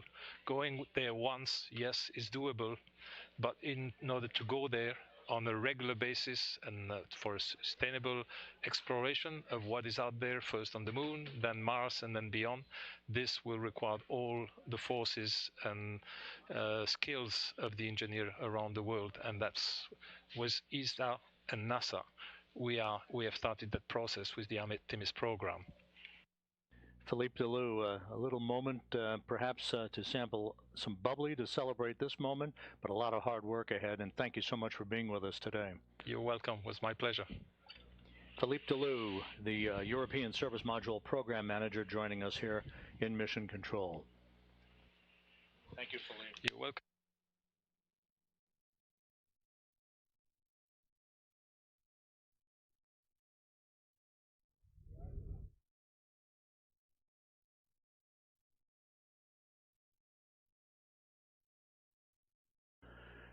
This is Mission Control Houston, and all of the action now is focused on the USS Portland, west of Baja, California. My colleague Daryl Nail is there. Daryl? Rob, thank you. Yep, we're here on the deck of the USS Portland, just 100 miles off the coast of Baja, Mexico, and I'm joined by Valerie Vinchulo. She is the General Dynamics Applied Physical Sciences Senior Engineer. Thanks for being here. Yes, of course. Great. So Valerie has some fresh information and analysis that she's been doing as it pertains to this operation, bringing the Orion command module into the well deck of the USS Portland. And so she has been looking at the wave heights with a system that you use, and tell me, you've just now analyzed the sea heights. What kind of sea heights are we dealing with, and what does that mean for the recovery of the Orion capsule out there in the ocean right now? Yes, so we have two wave monitoring systems, two radars on board the ship. So we're monitoring the waves, measuring the Doppler velocity of the waves in the vicinity of the ship. So from that, we're able to get the significant wave height and where the direction of the waves are coming from along with the period. So right now we're seeing about 4 to 5 feet of waves at about 13 seconds from north-northwest. So with that information, we're able to provide a recovery heading for the ship that'll optimize, minimizing the motion in the well deck. So we're really trying to minimize that sloshing and bore wave in the well deck. And that's a key point right there, Valerie. Of course, as I don't know if you could tell at home, but we're on the ship deck leaning back and forth to those 4 to 5 foot waves that we're dealing with out there in the ocean right now. So imagine Orion bobbing out there in the ocean, coming into a well deck where those waves come into the well deck. So what has been your recommendation to the team about how to deal with these waves as they bring that capsule close? Right, so right now we're recommending a recovery course of 320 to kind of mitigate that motion. So we're kind of looking at the roll of the ship to minimize that sloshing wave, and the course of 320 is looking like the best for that recovery. That will give us a little bit of a bore wave that we're going to experience, but it's something that we think we can deal with, and we're looking forward to the recovery. This is important because, of course, inside the well deck, I've heard it explained that once those waves come in, and then the ship, as it's moving about, creates a big wave pool inside. Yes, yeah. That's not good for a spacecraft that you're trying to stabilize. No, you don't. You really want to minimize those motions to the best of our ability, and in doing so, we're just looking at everything out there, all the waves, what we're dealing with, and we have hydrodynamic ship models of the ship and of the well deck. So we're running through all of our models live, taking the live radar data, and just trying to provide the best information available here. And so when they have that information, what is your role after you've given it? Do you continue to monitor? Are you active? Yes, we're constantly monitoring and running the system. We're always recording data to analyze later, so constantly doing that. And we'll provide little tweaks and updates, as we get closer. But once they've started flooding, we're really on that course. So we'll just keep monitoring what's going on. Those two radars on the ship, where are they located and what frequency are they using? So they're located on the 05, and it's an X-band radar, and over here on the 04, so we have two, and that gives us, putting them both together, gives us a full 360 degrees, which is what you want. You want to be able to see all the waves around the ship, and they're actually an X-band radar that's been vertically polarized, so we can see the Doppler velocity as it's coming in to calculate that wave height and the swells and the wind waves in the direction they're coming in. That's high-tech stuff. I mean, it's, you got Doppler radar. Many people may be familiar with how that helps with weather, telling our audience and weather people where the weather is, where the storm clouds are, but it literally can map out in 3 dimensions the waves around the ship. Yes, yeah, so we're looking, a lot of X-band radars, they're looking for targets, right? Another ship, avoidance, but we've polarized our radars to try to look at the waves, and just what other people might consider noise is what we want to capture. So. That's interesting. It's just the opposite of what it's typically used for. Yep. Well, Valerie, a last question I want to ask you. You've been on the ship since we departed San Diego on Wednesday. Yes. It's been a long journey to get to this point, this weather alternate spot where the seas are much lower. They're now 12 feet or so off of San Diego, so this is certainly something you probably appreciate. Yes, yes. But let me ask you about that operation and looking out there and seeing that space capsule in the water. What was like that for you watching? Oh my gosh, it was amazing. It's something I will probably remember the rest of my life. Hearing that sonic boom and then seeing the chutes, oh my gosh, it was incredible. Valerie Minchulo, thank you so much for joining us. Yeah, thank you for having me here. All right, Rob, we'll send it back to you. Thanks, Daryl. The work continues out in the Pacific, where you have the Orion spacecraft with all 5 of its uprighting system bags fully inflated, following its splashdown 1 hour, 21 minutes ago at 11:40 a.m. Central Time, 9:40 a.m. Pacific Time, to wrap up a mission of 1.4 million miles that spanned 25 and a half days, a mission that saw the vehicle launch from the Kennedy Space Center atop the Space Launch System, the maiden flight of the world's most powerful rocket. An hour and a half after launch, Orion was sent out of Earth orbit in its translunar injection to begin a voyage out to what is called a distant retrograde orbit, a highly elliptical racetrack-shaped orbit that enabled Orion to be put through its paces for almost a month, gathering all the data that it needed and that the Orion program and mission managers had hoped for, and more. All of the engineering data that will set the tone and answer a lot of the questions that will pave the way for the Artemis II mission, in which a crew will be placed on board the vehicle in a couple of years for a orbital mission around the moon, again in a highly elliptical orbit, a mission that would be about 10 days in length or so. That crew yet to be named, but the pace will pick up after the first of the year in fairly dramatic fashion as the work continues to prepare the Space Launch System, the next Space Launch System rocket, and the Artemis II Orion vehicle to support a crew during its mission around the moon and back to Earth.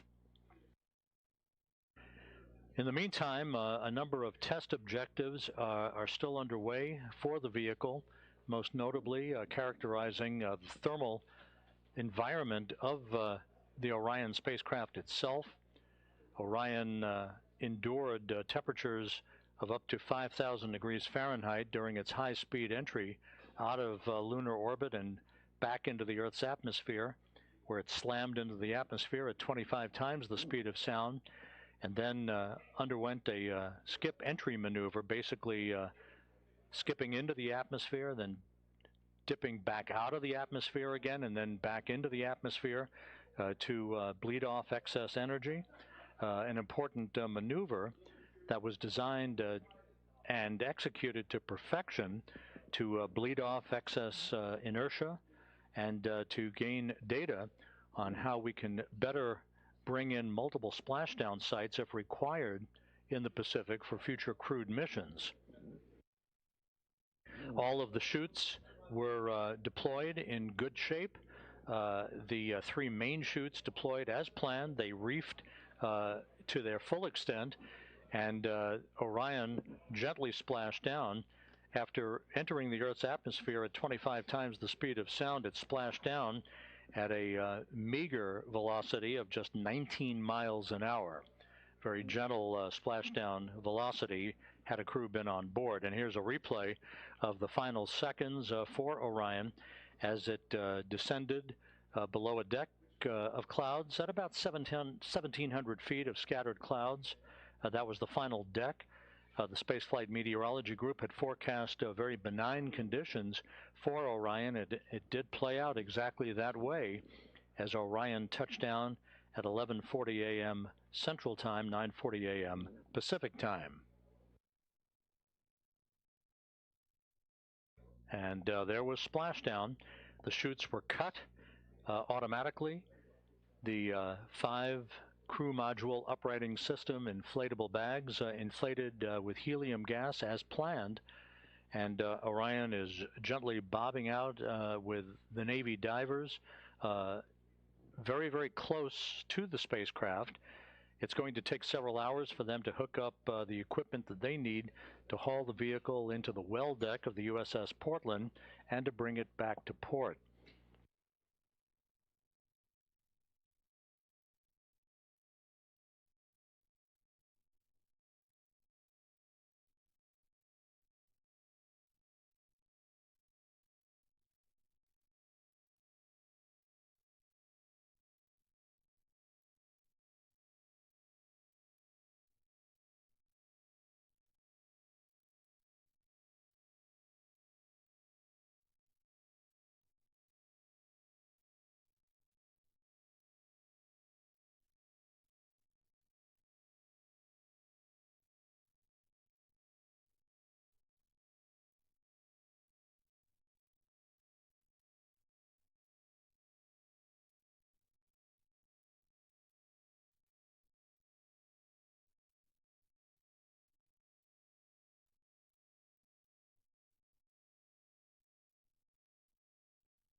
Back here in Mission Control, the entry team of flight controllers watching the data of the post-splashdown test objectives, in which data is being acquired on the thermal characteristics of Orion. There'll be a restart of the ammonia boiler system to gain data on long range and extra cooling for the vehicle. that will be in the offing when a crew gets on board. We'll be talking more about the crew aspect of what lies ahead a couple of years from now, a short time from now. But now it is time to go back to what is a very busy place on the USS Portland and my colleague, Daryl Nail. Daryl? Thanks, Rob. Yep, I'm here with Cody Kelly, who is the National Affairs Manager in the Search and Rescue Office at NASA. In terms of your job, we had good visual today of the capsule coming down. We clearly have the visual right now. We can see it in the water. Yes, sir. We know where it is. But that might not always be the case. The capsule may be beyond our visual sight, as well as in Artemis II, the astronauts. Tell me about what your role is and how you help find out where they are in a situation like that. Yes, sir. My name again, Mike Cody Kelly. I work in our SAR mission office. Basically, we work with all of our federal and international partners to ensure that our spacecraft are interoperable with the Search and Rescue Satellite-Aided Tracking System, or the SARSAT system. So today for Artemis I, we tested out the vehicle tri-band beacon, which was using swept tones for the helicopters that are flying around behind us to be able to locate that spacecraft in kind of what we call the terminal area, which is within about 1 nautical mile where you can get visuals, as well as the 406 megahertz beacons that were on the capsule, as well as what the astronauts are going to wear on Artemis II. We were using what's called the SAR Intelligent Terminal, or the SAINT application, which is a system that ties into our ground station at the Goddard Space Flight Center to pull in all of the data from these beacons so that we can see them anywhere in the world.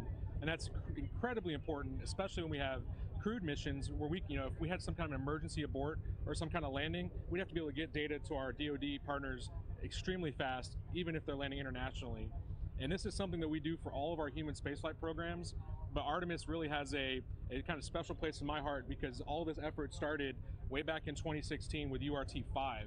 So we actually demonstrated some of our advanced technologies on URT-5 and slowly was able to be integrated with the landing and recovery team to provide them that key data on the day of landing and if there was any kind of emergency. The astronauts are going to wear what's called the Angel beacons, which are the advanced next generation emergency locator beacons that are located on their life preserver equipment. And that's going to be able to track an astronaut if they had to get out of the capsule, if there was an ammonia leak or some kind of emergency, as well as tying that into what the vehicle telemetry is saying to be able to give a good SAR picture to these guys that are flying helicopters looking for survivors or being able to go rescue astronauts. And so let's talk a little bit about that further. The astronauts will be wearing GPS, essentially they're GPS locators, right? Exactly, yes, sir. They're beacons. And then, of course, the crew module itself has a tri-beacon. Yes, sir. So how do you delineate between those two? And that's really the power of our ground station and all these web applications. They're two different legacy beacons. You have a first-generation SARSAT beacon, which is what you have on a standard boat. Even the ship itself has a first-generation beacon. And then we have what is called a second-generation beacon, which is an advanced waveform that's specifically for the astronauts themselves. In our application, we're able to actually identify each of those beacon IDs and tie them to a specific crew member so that when they turn it on, we know exactly whose beacon that is and exactly where it's at. And the power behind that is with these emerging technologies, we're able to do this even if we have bad GPS connection or we're really anywhere in the world. And this is the kind of stuff that you can have as you go to a vendor and buy it for your boat. If you're out hiking, we're using those technologies for civilians for astronaut use and kind of vetting it out here out in the open ocean, knowing that astronauts are really one of our prime customers. So you ran a test today, right? Yes. As this operation was unfolding, the crew module was sending out its beacon, its tri-beacon, but then you also had those Angel beacons for the astronauts. They were what? You put them on the boats, yeah, right? we put them on the ribs or the rigid hold inflatable boats that are out there tending the capsule, as well as on the fantail of the ship. What we're doing is we're looking to make sure the air crews could delineate between these various beacons if the crew members ever had to get out, as well as looking at the performance of the vehicle tri-band beacon after it's spent almost 2 weeks in space. Mm-hmm. So we're looking at not only today's technology, but tomorrow's technology to kind of serve Artemis emerging partners and really the folks that are going to be in harm's way on a daily basis. Your test was part of the operation today, and how did it perform? It went phenomenally. I can't give more kudos to the crew of the Portland, First Air Force Det 3, setting that all up with the Navy, the Air Force, as well as some of our national partners in the U.S. SARSAT program that made this all happen. So it was really a team effort, and it went flawlessly, just like this mission. So I couldn't be more happy. And you could clearly identify the capsule and the two Angel beacons. I mean, it was clear as day. It was clear as day, and we've been working on this application for over 2 years with this mission in mind, and it executed flawlessly. and the coders and developers at Goddard Space Flight Center did a phenomenal job being able to get this ready on time, on mission, and on location. Cody Kelly, Manager of National Affairs, Search and Rescue Office at NASA. Thank you very much for joining us. Thank you. Rob, we'll send it back to you. Thanks, Daryl. Great job out there, by the way, throughout the course of the day. A great view of Orion as it sits passively in the fairly calm waters of the Pacific west of Baja, California. With me here, sitting very calmly, veteran astronaut Randy Bresnik. Randy, thanks for joining us today. You have been an integral part of the preparation of not only this mission, but all of the astronaut office activities associated with requirements that will ultimately lead to putting a crew on the next vehicle that will orbit the moon in 2 years. What did you see today that A, thrilled you, and B, was most important for you to see as a result of all the work that has gone in to make this mission possible? That is a great question, Rob, and thanks for letting me come join you guys this morning. Certainly watching the team throughout the past 26 days was certainly the culmination of seeing that and walking in here and see this team be able to see the fruits of their labors. Seeing that we have a launch platform that was nearly flawless, practically flawless, getting our Orion uphill. And then having our service module, give us power and the flight control and the burns that all went off so well with so small residuals, we hardly had to do any trimming. And it was then great to see all the cameras that we put on that vehicle to bring everybody along on the mission, and put selfie as a word that we use now in spaceflight, and Artemis 1 getting the selfies while we were up there. And then certainly everyone holding their breath as we did the burns to get into the distant retrograde orbit, and then get out of the distant retrograde orbit, and then be able to make the trim burns to be able to get right, hit entry interface as accurately as we did here. See the service module separate, which is another big milestone, and then see the last few minutes of flight with Orion flying on its own for the very first time, and then see how well it controlled itself, and how the forward big cover came off on time, the drogues came out, slowed it down, mains came out, and we landed 2.5 miles from the pinpoint bullseye, and we had expected maybe 5.5 miles. So it was awesome to see all of that, and that whole collection is what gives us confidence for the next time. All of these things that were individually areas of concern have now been proven in flight. We've talked often during the course of the broadcast today about the fact that this is the 50th anniversary of Apollo 17's landing on the moon. Gene Cernan, Jack Schmitt, past his prologue, as they say. And now, from an astronaut office perspective, as you look down the road over the next 2 years, a lot of work to do, but certainly a leg up on what we think will be a launch in the 2024 timeframe. Absolutely. The post-flight data reduction and everything else will be amazing to see in the next few weeks and months. But starting next week, we're right into Artemis 2 continuum processing. We got Artemis 2 crew module and service module sitting there at KSC right now, doing through its final, their final assembly, and then we have to do the verification, validation, test out, and make sure everything's working. And things like systems like the ECLIS system, which we didn't have on this, and so the first time that we're flying with that system will be when crew are on board, and so that'll be a really important, thorough checkout here on the deck. Certainly, in the next quarter, ideally assigning the crew to it, so then we can start building their spacesuits, getting them involved in training, and getting them ready to go in that 2-year mark. And hopefully, we will either meet or beat that 2-year mark. And so that will be exciting to see if we can move that fast to continue the momentum that we got from this flight. And an interesting flight design for Artemis 2, where another highly elliptical orbit around the moon. This is not like your father's Apollo 8, where we simply orbited almost at an equatorial nature, but we're going to be chasing the interim cryogenic propulsion stage as well. Yeah, certainly. When you look at how bold Apollo was, we had never been to the moon. We didn't know we could do it. We planned on having Apollo 7, and we flew that crew module in low Earth orbit. And then Apollo 8, we launched it around the moon and it stunned the world and, proved to ourselves, that we could do this. Well, guess what? We're doing that in one mission on Artemis 2. We're doing Apollo 7 and 8 combined. So that is a bold statement and audacious goal for NASA to set.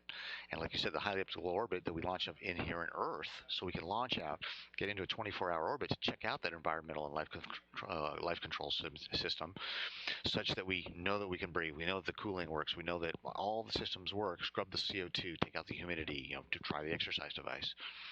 So we know that by the time we end that period and we do the translunar injection burn, we know that we're good to go for the next 9 days to be able to get around the moon and come on back. All of that just buying down risk, proving out the systems, so that when we go to Artemis III, we combine not only Apollo 9, which is the first flight of the LEM in low Earth orbit, Apollo 10, which took the LEM to lunar orbit and flew down near to the surface, then came back, and Apollo 11 landing. We do all those 3 of those missions in one. And that is very exciting, very bold, and it has got to be exciting to anybody that's in the space program, is interested in the space program, or the young people out there who are the first future space explorers who will be on those later Artemis missions. Final question, Randy. Space is no stranger to you. You've spent quite a bit of time, shuttle flight, long-duration mission on the International Space Station. But if there was a singular image from the last 25 and a half days that sticks with you, that drove it home, that we were going well beyond the Earth, what would that be? It would certainly be the missions where we were on the far part, where we were 268,000 miles away from Earth, and you saw Earthrise over the moon, and thinking that the next time we take those pictures, that could be with somebody behind the back of the camera, not the vehicle taking it himself. It's going to be an interesting couple of years, a very exciting couple of years, and Randy Bresnik, thanks for joining us today. Appreciate it. All right, thank you, and congratulations to our Artemis team everywhere all over the world. They deserve a very well-deserved day off after this mission, but certainly looking forward to the next 2 years where we are able to take that and capitalize on it, and, as we say, wash, rinse, repeat. Copy that. Thank you, Randy. Appreciate it. Randy Bresnik with us here in Mission Control. It's been about an hour and 40 minutes since Orion splashed down. We're continuing out in the Pacific to secure the spacecraft and ultimately get it into the well deck of the USS Portland.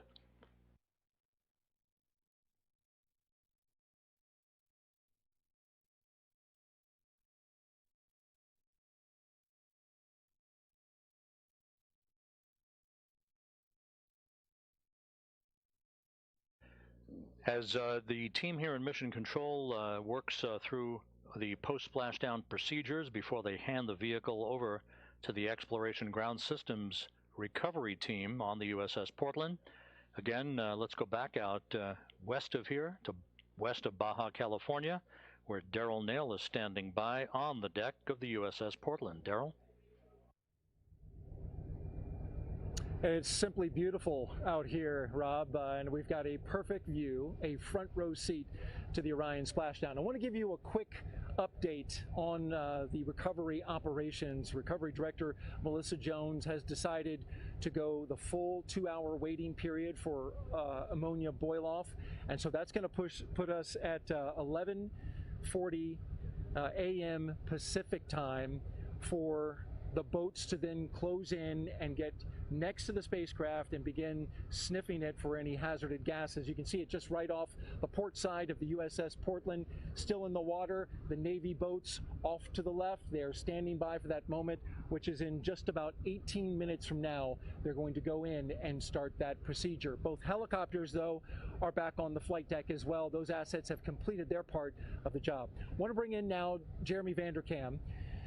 This is a special individual. Well, of course, everybody's special, but when it comes to the heat shield, this is something you know well. You are the Deputy Thermal Protection System Manager for the Orion program. Your team designed the heat shield, tested it, and have been basically there from the start of this. And so I want to ask you, this, of course, has been the primary objective of this test flight. That's right. Testing the very component, the heat shield, that you and your team helped design.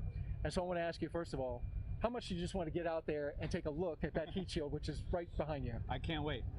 Yeah, I tried to convince lots of people to let me in the small boats. Didn't happen, but that's okay.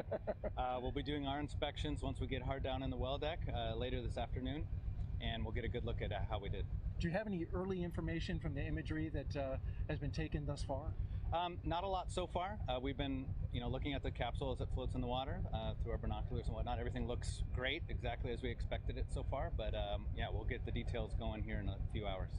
So tell me about this particular heat shield. It is different and also similar in ways to previous heat shields. Tell me about it. How does it work? Yeah, so this is the largest ablative heat shield that humans have ever devised for a spacecraft devised to take humans farther away from our home planet than ever. So what we did is we combined some older technology. We actually resurrected a material system from the Apollo program called AVCOAT, and we modified the way that it's applied to our vehicle for Orion in a more programmatically modern way, if you will. So the way that we do it now is you got a piece of I have a sample here, a test sample. So the brown material in the middle here is our AVCOAT material, and we make it in blocks, and we bond those blocks to the base of the Orion spacecraft onto the heat shield there. It looks like wood. Yeah, it does. It does look like wood. It's not. I can assure you. Yeah. And then there are seams between those blocks, which is the red element that you see here. And in this test sample, we've actually applied heat in our test facilities at Ames Research Center in Mountain View, California, to simulate the heat of reentry, to char the surface just as it is on the base of the spacecraft right now. And then what we'll do is when we get the spacecraft back in, we'll go and look at how that heat shield works compared to our test results. And that'll allow us to certify then the heat shield for Artemis II. You've done a lot of testing on this heat shield, but you were telling me that no matter how much you test it, you can't duplicate what it just went through. That's correct. Yeah, what I'm holding here is about the largest size thing that we can test. And obviously the 5-meter Orion heat shield is much larger, so we have a lot of extrapolation for scale that we have to do. And similarly, our test facilities can't reach the combination of heat flux, pressure, shear stresses, etc., that an actual entering spacecraft does. So we're always having to wait for that flight test to get the final certification that our system is good to go. So I'll trade you props here and let you hold the actual Orion, and tell me you said you've used binoculars, you've sighted the spacecraft. One side of it, I guess, gets a little more charred than the other. What have you seen? Yeah, so far it's actually looking like we expected. The onward side is the hot side of the vehicle. And so we can see that, for example, the thermal control tape that we put on the exterior of the vehicle, all that shininess that we saw pre-launch is basically gone on the windward side as expected. And then on the leeward side where the windows are, I'm seeing a fair amount of tape remaining as expected. So our heating predictions, how that the heat contours over the vehicle were predicted to be, looks like that's how they were. So, so far so good. Jeremy Vanderkam, thank you so much for joining us. He is the Deputy Thermal Protection System Manager for the Orion program, and I know you're anxious to get that capsule in this well deck so you can get your eyes on it. Yep, I'm ready. Good luck the rest of the way, Jeremy. All right, thank you. All right, we'll send it back to you, Rob.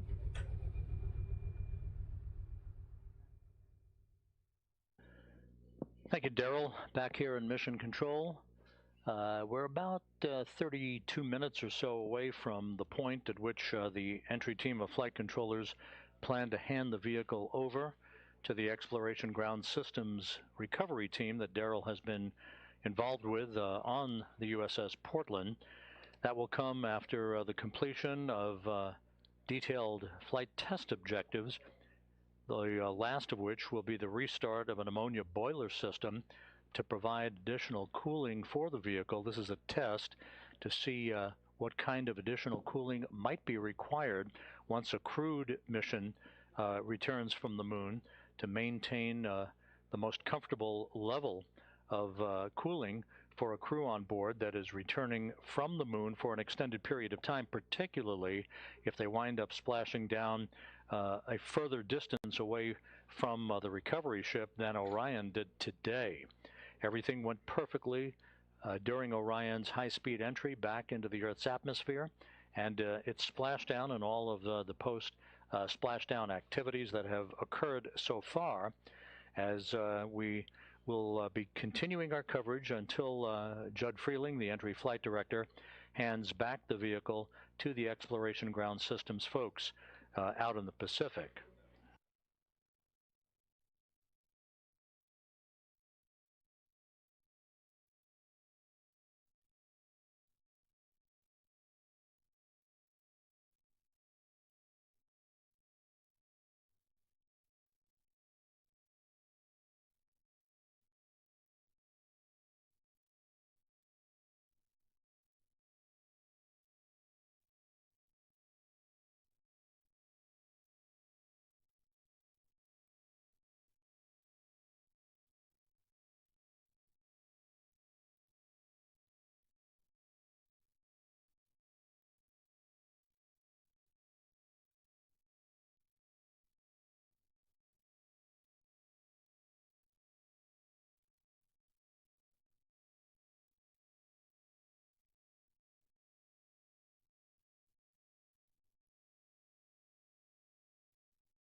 And again, back here in Mission Control, you're looking at Flight Director Judd Freeling.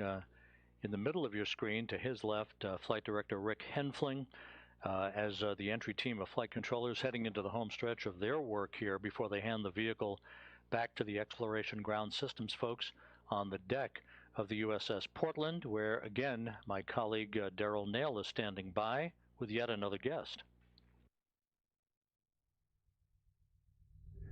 Thank you, Rob. And as you can see behind us, still right here on the port side, we have Orion floating, stable, and the Navy boats there tending the ship. And we should be sending them in, and in just about 10 minutes from now, they will begin sniffing for any hazardous gases that will be coming off, and then they'll secure Orion. In the meantime, we have Dr.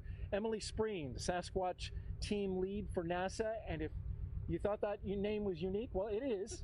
It surprised me when I was on the ship walking by your door and I saw Sasquatch team. I thought, what might that be? And then I found out, and it's fascinating. Emily, tell me, first of all, what is the Sasquatch team? What do you do? So Sasquatch is in charge of generating waypoints for the ship and for the small boats, as well as creating footprints, which is where we get our name Sasquatch. So Sasquatch generates big footprints, and those footprints contain the debris field as it's coming down. And that's used to help position the helos in the air and keep people safe and outside of that debris field as we are, having a spacecraft splash down. Absolutely, and it's really incredible. You were explaining to me, how you calculate these footprints. And just for background, as the Orion comes down and separates out the forward bay cover, which reveals the parachutes, and then there are certain items around that, a sabot, a lid, various pieces are coming out of it, and your team is able to model exactly or approximately where those pieces fall in the water so that assets can get close. How do you figure that out? So a lot of the data came out of CPAS drop test, that's Capsule Parachute Assembly System drop test. Those are done out in Yuma. That was used to prove the Orion parachute system. From that, we were able to derive a lot of the aerodynamic properties of some of the debris objects, which I've got some here. Sure do. So these are drogue, lid, and sabot. They're not flight versions, but they are, representative size.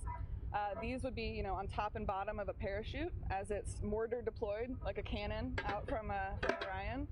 We've also got a smaller piece of debris here, and that's a pilot sabot.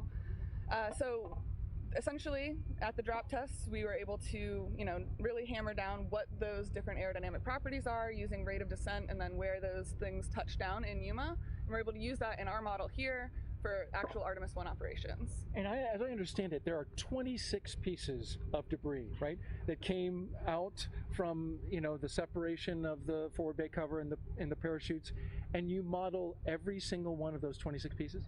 Their model is a group, so we've got a group of lids, that come off at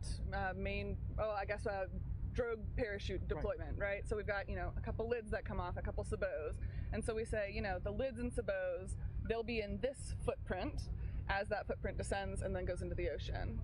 And as it lands into the ocean, I guess the shape that it kind of takes is that Sasquatch, a giant footprint. That's right, a footprint. With all that debris coming down, I mean, the different aerodynamic properties, this is going to be different than, say, the larger one, which is going to be different from the parachute.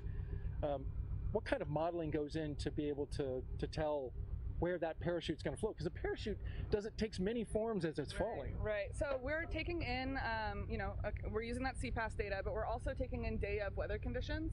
So we've got, weather people on board the USS Portland with us, and we're talking with spaceflight meteorology back in Mission Control in Houston, and we're getting information that we're using to take into account, because once things are on parachutes, just like you said, they're drifting.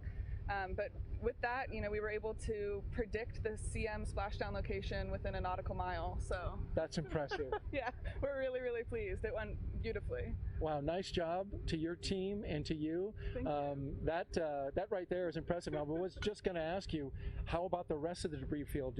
Were you able to determine with what level of accuracy the rest of it came down? So right now, none of those other pieces have GPS information on them. We're hoping to get some information about that later. We'll see what the ship's capabilities are and what NASA's able to get from that.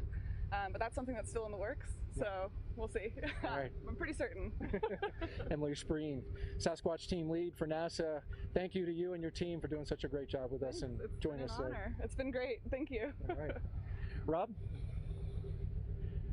Thanks, Daryl. We're coming up on the 2-hour mark since Orion splashed down on target in the Pacific west of Baja, California.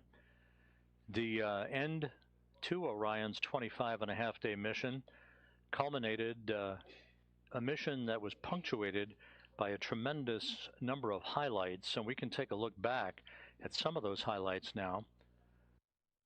That began with the launch of the Space Launch System from Launch Pad 39B at the Kennedy Space Center at 1:47 a.m. Eastern Time on November 16th.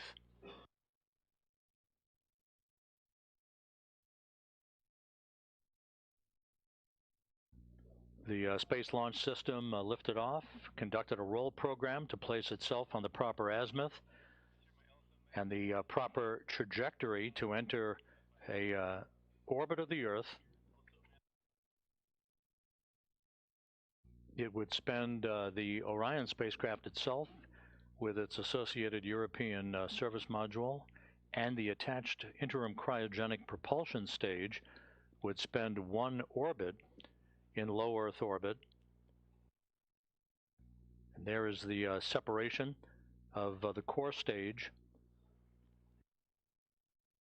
The vehicle conducted a translunar injection burn that enabled Orion to break out of low Earth orbit and begin its trajectory toward the moon, and the elliptical orbit, the highly elliptical orbit, called the distant retrograde orbit, that provided the time that was required for Orion to acquire data on the space environment and the time required for engineers to test all of its systems and collect as much data as possible in this first test flight that would precede placing a crew on board an Orion spacecraft 2 years from now. This dramatic video of the Earth-Moon transit that took place showed and punctuated the fact that we were pressing away from our home planet to a distance of some 268,000 miles away from Earth, further than any human-rated spacecraft had ever traveled, for a spacecraft designed to return humans to Earth, eclipsing the mark set by the Apollo 13 vehicle back in 1970.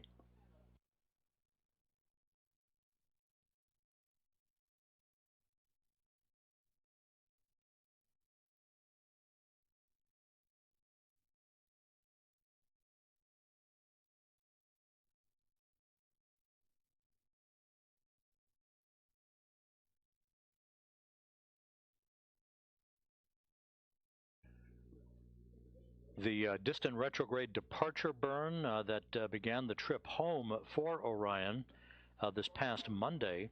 You can see the effect of that engine firing on the solar arrays on Orion's service module. That, in effect, was what amounted to a deorbit burn of sorts that placed Orion on a trajectory to return to Earth, which it did today with a splashdown 1 hour and 58 minutes ago.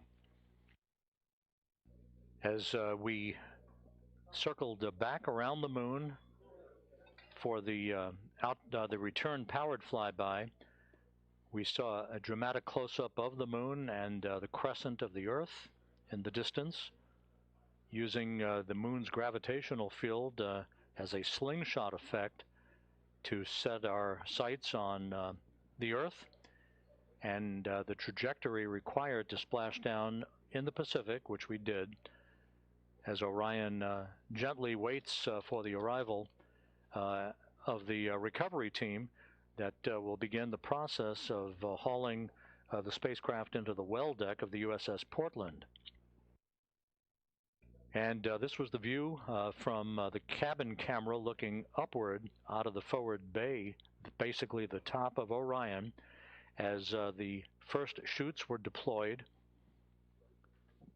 These were the forward bay covered parachutes that in turn pulled out drogue chutes and then the three main parachutes to dramatically slow down Orion's descent back to Earth. And as you see here, under three fully reefed chutes, Orion finally splashed down at 11:40 a.m. Central Time, 9:40 a.m. Pacific Time, to wrap up its mission of 1.4 million miles.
This is Mission Control Houston.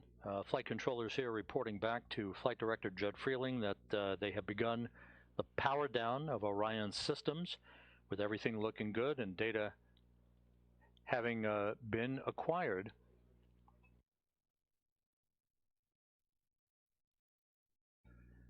So the post-splashdown test objectives are nearing an end. The vehicle is being powered down, and we should be a short time away from the point at which Flight Director Judd Freeling hands over the vehicle to the Exploration Ground Systems folks out in the Pacific.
We'll be heading back shortly to the USS Portland, but as you can see, the first contingent of the Navy boats are approaching the Orion spacecraft, which is in great shape following its high-speed entry and splashdown that occurred just over 2 hours ago.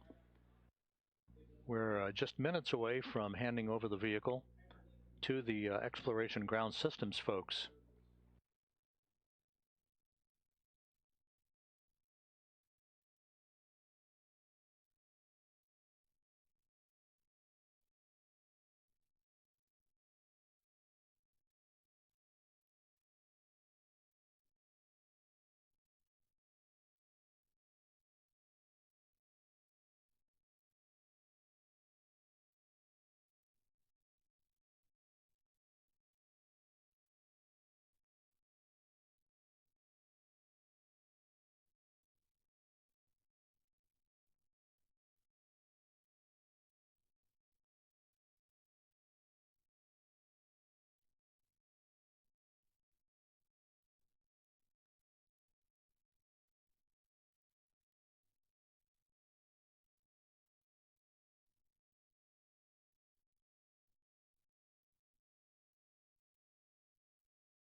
This is Mission Control Houston. Entry Flight Director Judd Freeling, who also was the Ascent Flight Director for Orion's launch aboard the Space Launch System 25.5 days ago, is addressing his team of flight controllers here in Mission Control.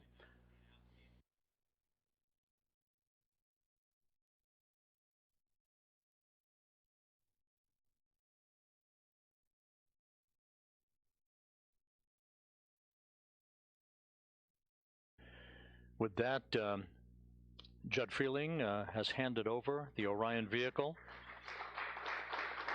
to a round of applause. The vehicle has now been handed over to the Exploration Ground Systems folks out in the Pacific, where my colleague Daryl Nail is standing by with members of the Navy helicopter team that saw Orion up close and personal about 2 hours ago. Daryl?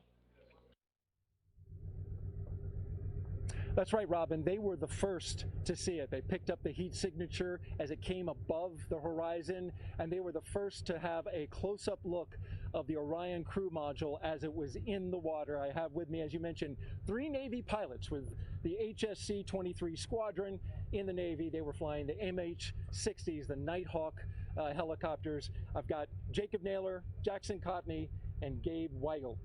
Thank you all for being here, and it's great to have you. Thanks for having us. Yeah, thank you. Well, tell me, first of all, this operation, for those who were watching earlier on, we saw your helicopters going around the area almost immediately after splashdown. Tell me about how you were able to do that and then what unfolded for your mission. Yeah, so basically we have a FLIR camera mounted on the front of the helicopter and about 7 NASA personnel in the back. So while they're riding in the back, they're giving us azimuth and elevation angles to take a look at, and basically right away, even earlier than we expected, we picked up the capsule coming in. And so us 3 were the backup aircraft pilots, but we did hear it come over the radio that they had it captured right away. They have basically a FLIR that uses infrared, so it's seeing how hot that capsule is coming down. They caught it a whole way down, which was exactly what we needed for that engineering data. Easy to lock in on, right? At 5,000 degrees Fahrenheit, the bottom of the heat shield, that FLIR was just almost instantaneous as soon as that thing came above the horizon. Then you began capturing imagery, and we watched as the helicopters circled, and sometimes they were doing some pretty nice banks around the Orion crew module. What was that about, Jackson? Why did they take that path around Orion? Yeah, so the second part of the mission was to get a hazard analysis of the capsule, and then just engineering level fidelity data, like imagery from some of the photographers on board. And then we had another helicopter up that was testing out the new Angel beacon that the crews are going to wear eventually when the capsule does come down. So that all deals with our primary mission set of search and rescue, which is what we're hoping to do in Artemis II, is to actually pull the astronauts from the capsule via the hoist. Right. And so you guys were also using data from the Sasquatch team. We just interviewed them and heard about the great work that they did in predicting where that debris field would be coming down, 26 different pieces as the crew module was getting its parachutes out and everything. Using that data, how accurate was it for you, and how did it help you fly around the area? So there was actually one of the NASA personnel in the back had a tablet which had the debris field on top of it, and as time goes on, that debris field would get a little smaller and smaller. And so they helped give us headings and guidances on where to turn and where to get the aircraft to avoid any of that debris field coming down and hitting us in the head on the helicopter. So yeah, right. And successful. You guys were looked great out there at sea, surrounding the capsule, flying, in fact, at sometimes very closely. We saw you hover. I don't know what the feet was, but it looked pretty close to the ocean surface. Probably about 50 feet above, just so that the photographers could get good data. And then we were kept safe by Emily and her team. The whole Sasquatch team helped us with the footprint so that we knew where we could fly, so that we'd be safe. Where does this rank for you guys in terms of your mission? I mean, you're young fellas, so you don't have your call signs yet, which eventually you'll get that. But being a part of this mission, it's very different, right? The civilian nature, where most DoD missions are not of that nature. So where does it rank in terms of you? What kind of what was it like for you? It's absolutely amazing, and certainly a career highlight for us up until this point. Yeah, we were still just in the backup aircraft, but just being able to just support these awesome pilots that were out there with us. We had therapist and Ripper and Stapler and James, all of them did such a great job. So we're just really excited that this is both exciting for us and kind of plants that seed to be exciting for everyone else watching and excited for the next mission with astronauts in it. So. And that'll be the next great part, right? So as Navy pilots, you'll be able to hover over top of the next capsule that comes down, and it's going to have astronauts in it. Briefly describe what you imagine that would be like. That's got to be an unreal experience. I hope I'm still around to be able to be a part of that, because that's got to be one of the greatest feelings ever. Pulling someone out of a capsule that's just been to the moon and back. Unimaginable feeling, I got to say. Absolutely. Well, thank you all. We appreciate you. Jacob Naylor, Jackson Cotney, and Gabe Weigelt with the HS-23 Squadron. Great job today. Thank you for joining us, and we appreciate you being here. Thanks for having us. So much. Appreciate you. All right, and here on the USS Portland, the mission continues. The operation to recover the Orion command module, which you see is still out there in the Pacific.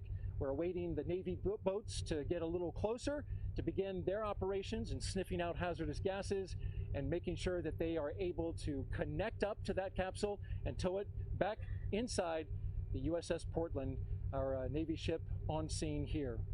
That's going to do it for us, for the Exploration Ground Systems, the Department of Defense, and NASA. We want to send it back to you, Rob, in Houston, Texas.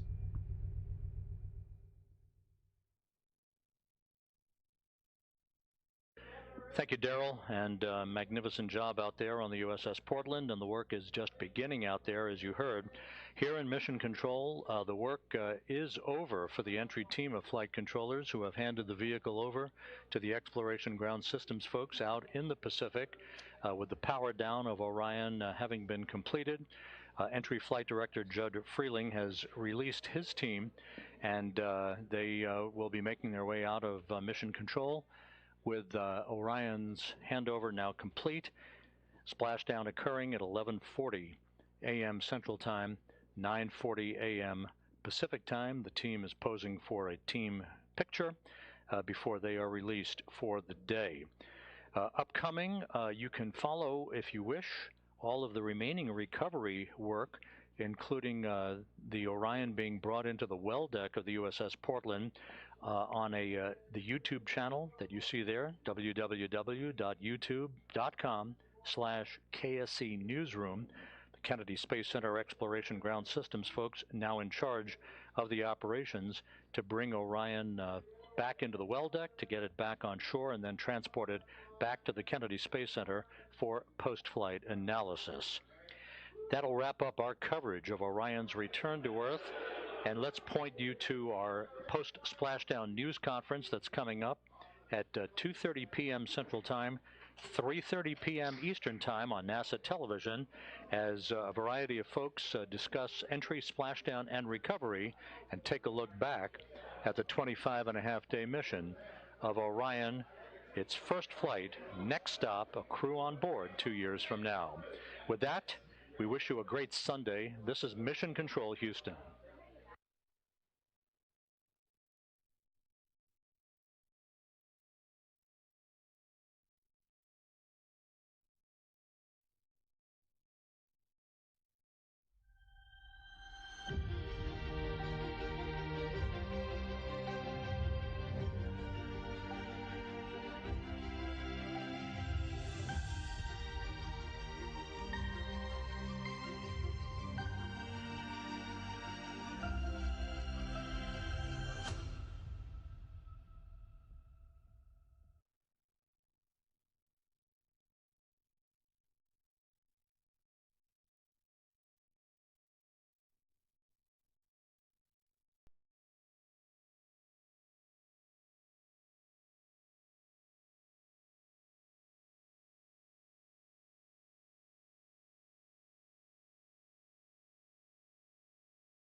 Across the nation are sacred sites that capture the spirit of America's character.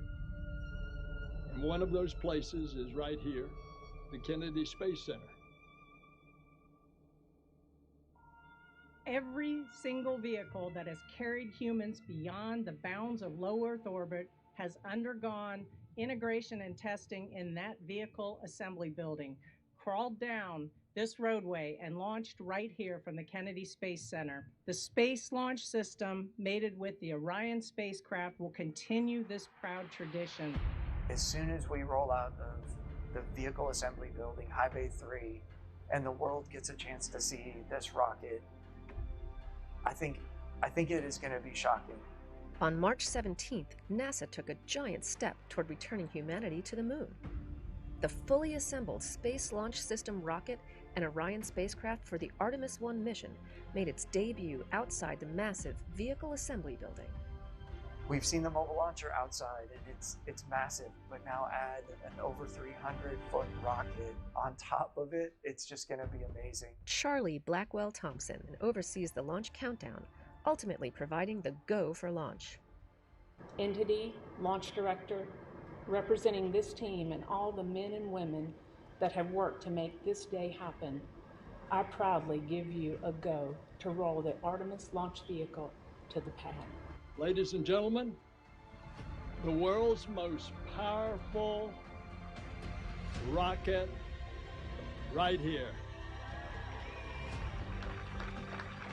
Once outside, the rocket began its nearly 4-mile journey to the pad, riding atop a 6.6 million pound crawler transporter, which was originally constructed to transport the Apollo moon rocket. In 1 year, we have completely stacked the vehicle. We've completed most of our testing, all very successful, and we are so close to launch, and the excitement is just crazy. Now NASA's new moon rocket is making the same journey the Saturn V took 50 years ago.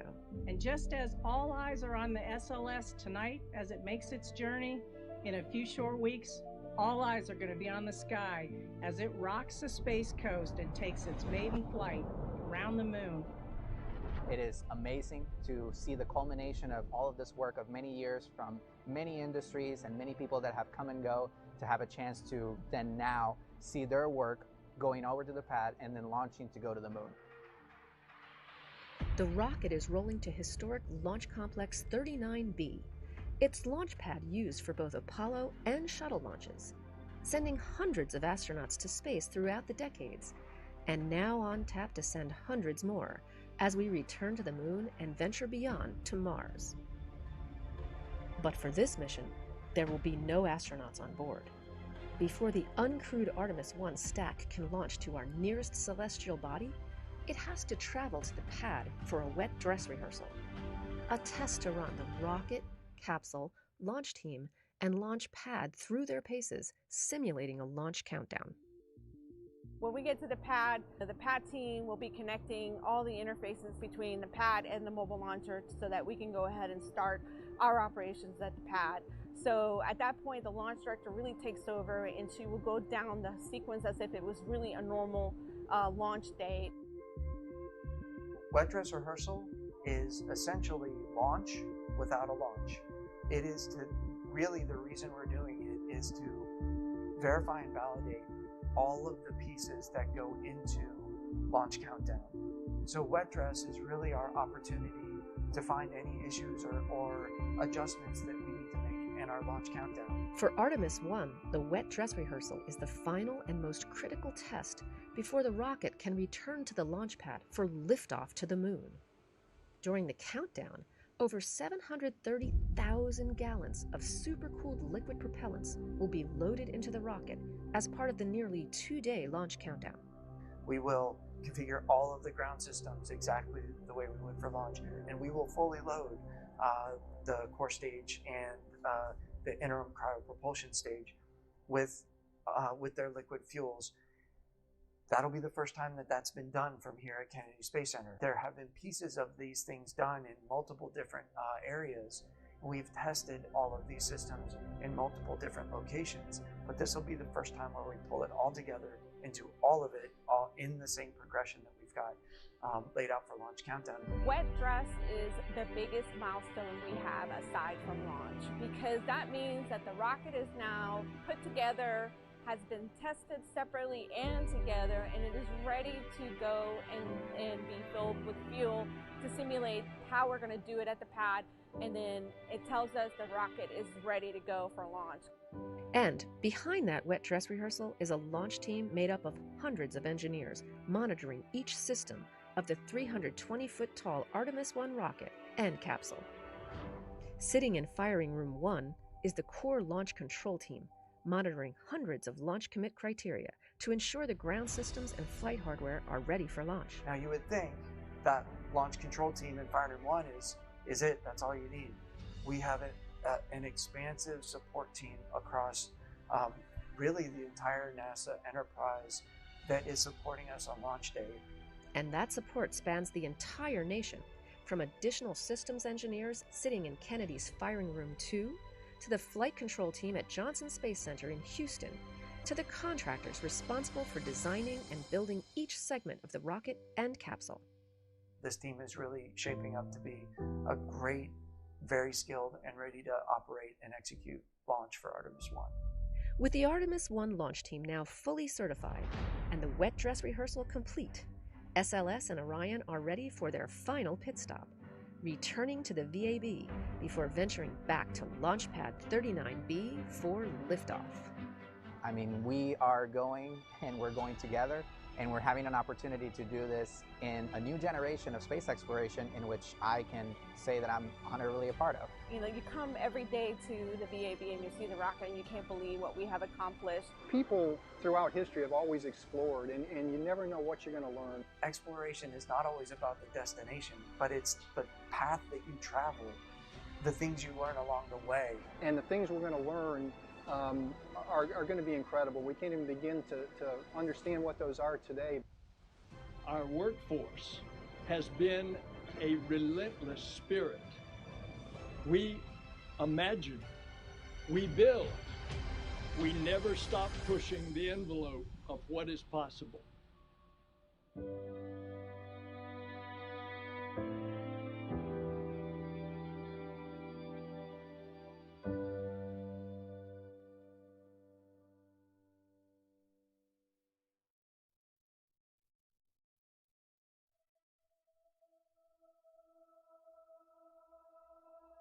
NASA is preparing for a journey back to the moon, and after that, we're setting our sights on Mars.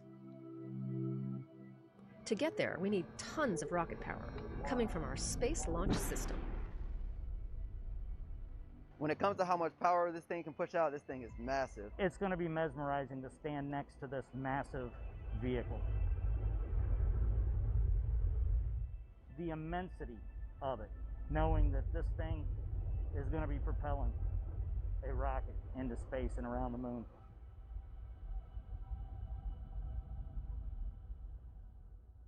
Hang on, it's probably best to start back at the beginning. It all started in Promontory, Utah, where Northrop Grumman manufactured each of the segments that make up the rocket's boosters.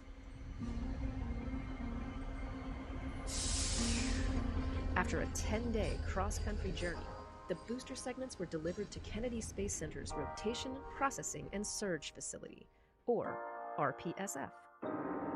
If this all sounds familiar, that's because it's the same facility that was used to process shuttle booster segments. which all came from Utah. Then they're ready to go to the iconic Vehicle Assembly Building, or VAB, where the rest of the motor segments are assembled and stacked on top of the mobile launcher. So the one thing about this vehicle, of course, it's produced all across the country. Components all come here. They may be built around the country, but they all come together right here in the Vehicle Assembly Building. Our SLS rocket will generate 8.8 million pounds of thrust to break through Earth's gravitational pull. That's more power than the Space Shuttle and the Saturn V rocket used.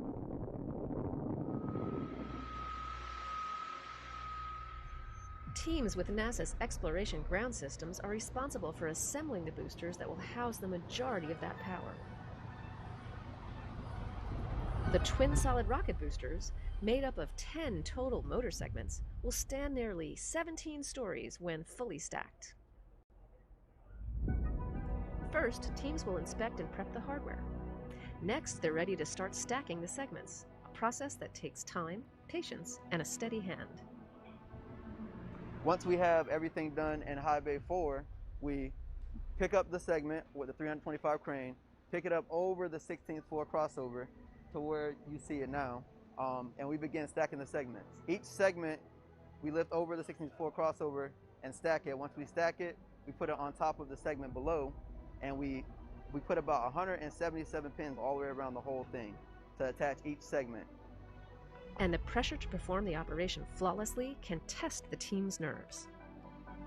There's a tremendous responsibility involved with processing flight hardware like this. It's nerve-wracking at times, but it's exciting. There's zero appetite for risk in a program like this. We have a bunch of shuttle guys that are here to show us along the way. You know, if we get stuck, they're there to guide us. At the beginning of the stacking, it was very nerve-wracking. You know, with each segment that we stacked, a little bit of the nerve comes off. By the third or fourth one, it's easy peasy. You know, we're pushing through, all the jitters are gone, and we're just excited to get finished with it. With all 10 booster segments now fully stacked on the mobile launcher, there's just one final piece of the puzzle to round out the power needed to get SLS off the ground and send it to space. Core stage. After a 900-mile journey aboard NASA's Pegasus barge, the SLS core stage, the largest rocket stage NASA has ever built, has made it to Kennedy Space Center. Today is a huge day. This is the last piece of big hardware that we need for Artemis I processing. And we've just been waiting a long time for this part of the vehicle to arrive so that we can get going on the next steps of our stacking operations. Standing an impressive 212 feet tall and weighing a whopping 188,000 pounds, the core stage came all the way from Stennis Space Center in Mississippi. The core stage went through round after round of rigorous testing, including what's called its Green Run series, truly putting its performance to the test. The series involved 8 rounds that looked at systems individually before culminating in pure power. With over 700,000 gallons of propellant flowing through the core stage and its RS-25 engines firing for 8 minutes straight, the successful final test resulted in some big emotions from the team. We cried, we laughed, and we cheered because it was so emotional to see, the years of culmination coming through. And that victory did not come without overcoming a few challenges, proving why at NASA we test as frequently and as hard as we do. And we got to shut down. All personnel. So we actually did a 1-minute test on the first hot fire test. And then we learned a lot from that. We understood the vehicle more, we made a few changes, and then we got back into our second hot fire test. There was a lot of joy and workmanship and ownership of being able to work that process and be able to get it done. When we went for the second hot fire and we went for the 500 seconds, that was just pure exhilaration.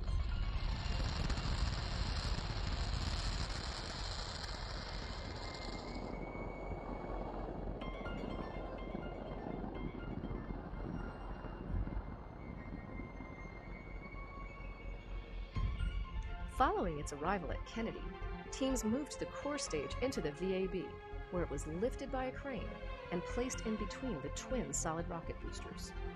Serving as the backbone of the rocket, the core stage will provide more than 2 million pounds of thrust to help send the Orion spacecraft on its trip around the moon.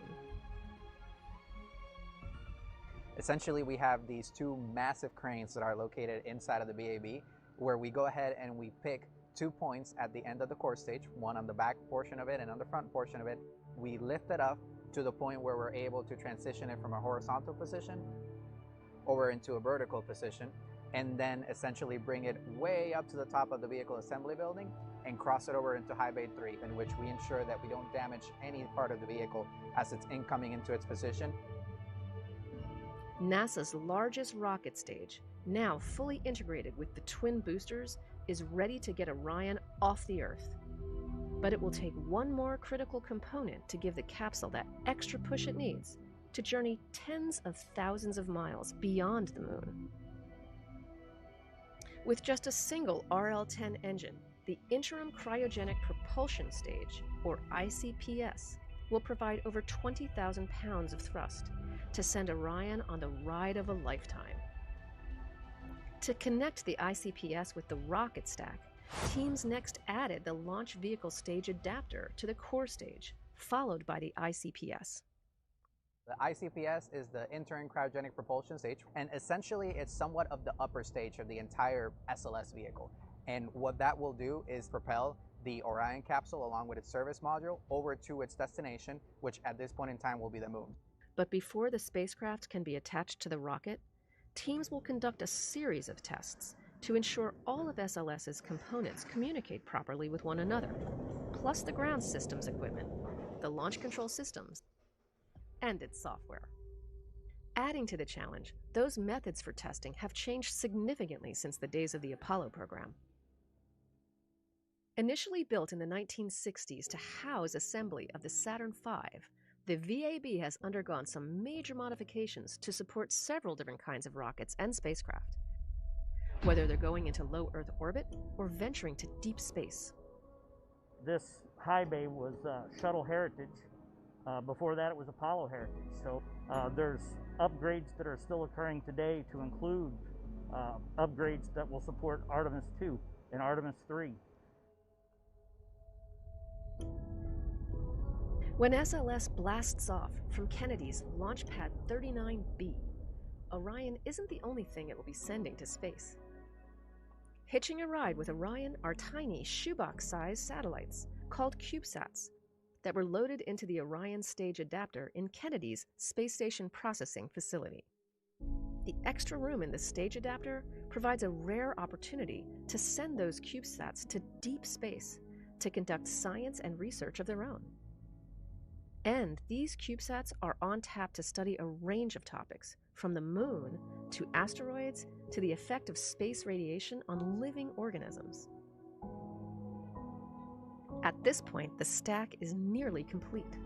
All that's missing is the spacecraft itself, which has been in the Launch Abort System facility, getting outfitted with one of the spacecraft's most crucial pieces. The Launch Abort System is kind of that pointy solid rocket motor that's at the top of Orion, and it's there to protect the crew in the event of an emergency, so it's a very important system. Fully integrated with its Launch Abort System, the Orion spacecraft slowly makes its way to the VAB in the overnight hours.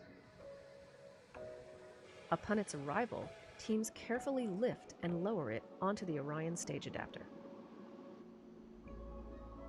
With this operation, stacking the most powerful rocket the world has ever seen is complete.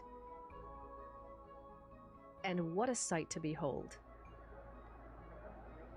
We're trying to decide, what does exploration look like in the future when we retire shuttle? You know, what does our nation want to do? Where do we want to go? How do we want to explore? To see it go from those days of words and ideas in people's heads to the 3 programs we have today and the Artemis mission and all the hardware that's been produced in factories ranging from big aerospace companies to little mom and pop shops all over the country and the world. It's unbelievable, and I'm just really proud. Before SLS and Orion can launch our nation into a new era of space exploration, a series of tests needs to take place inside the VAB. validating the rocket and spacecraft as an integrated system and paving the way for one final milestone: wet dress rehearsal. The 322-foot-tall, fully integrated rocket will roll out to Launch Pad 39B for a full test, allowing the launch team to run through a full launch countdown, but stopping just short of firing the engines. I think we're going to be so proud when it rolls out of the VAB. I will personally be probably crying a little bit because it's such a big event. We worked so hard to get us to the day of rolling out. I'm probably going to be bawling when we launch it. See it through my tears because it's just a culmination of so much work from everybody. We owe the advancement of science and research and technology to what we're doing here. And this is a big opportunity for us as a nation to reclaim our spot at the forefront of human space flight and exploration. Artemis is going to be a major part of history. It most definitely is going to rock the space industry when it flies. This program is going to go to the moon. It's going to go to Mars. We need that. This country needs that. This world needs that. I'm so excited. It's going to be a lot of work ahead of us, but Artemis I is going to surprise everybody.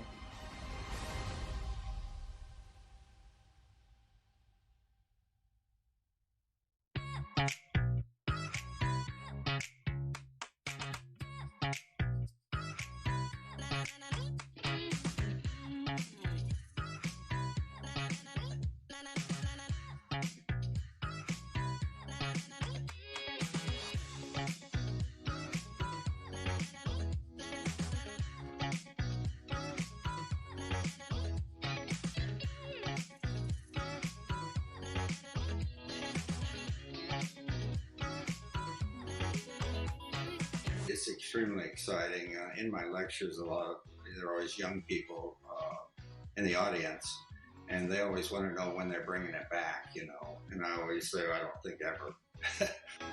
I think NASA, they realizes that they have two marks, so to speak, but somehow they can be made to coexist.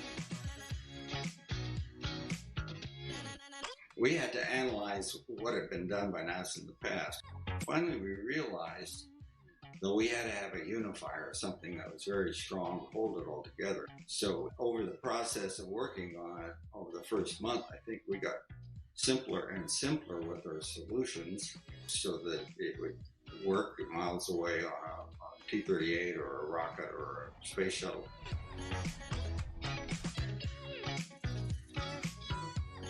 We were trying to embody in the logo innovation.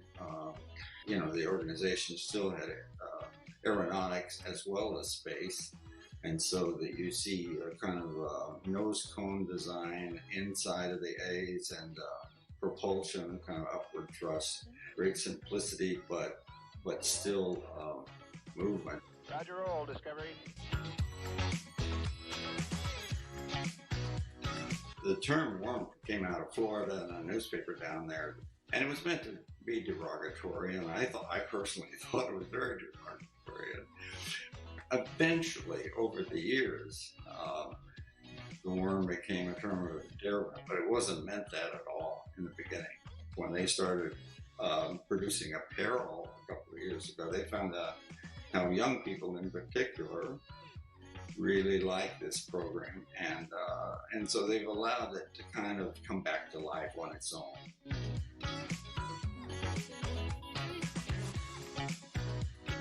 It's validation, I think, of the sort of timeless approach that we brought to this. Space is about the future, and if we can still hang in there, and if it still represents that, then it's quite a victory, I think. Aesthetics aside, the goal was to do that, to hold up for decades, and apparently it's got better legs today than it did then.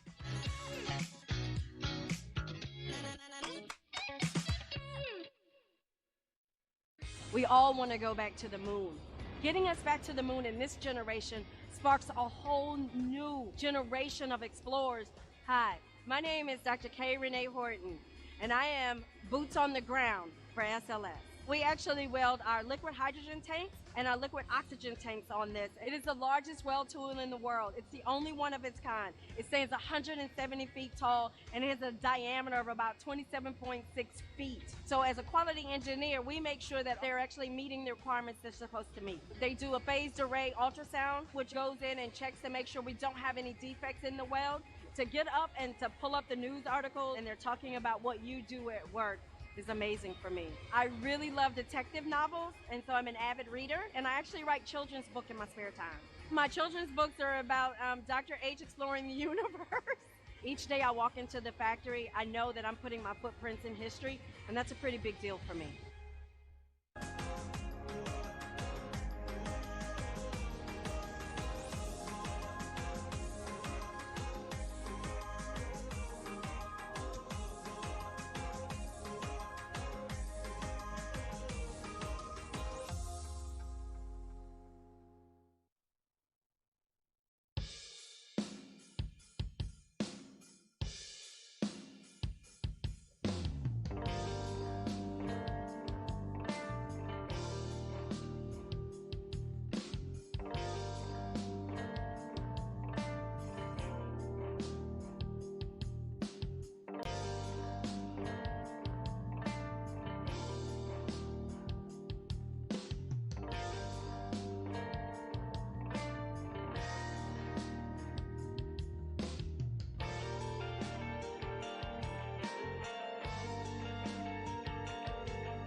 Good afternoon and welcome to NASA's Johnson Space Center.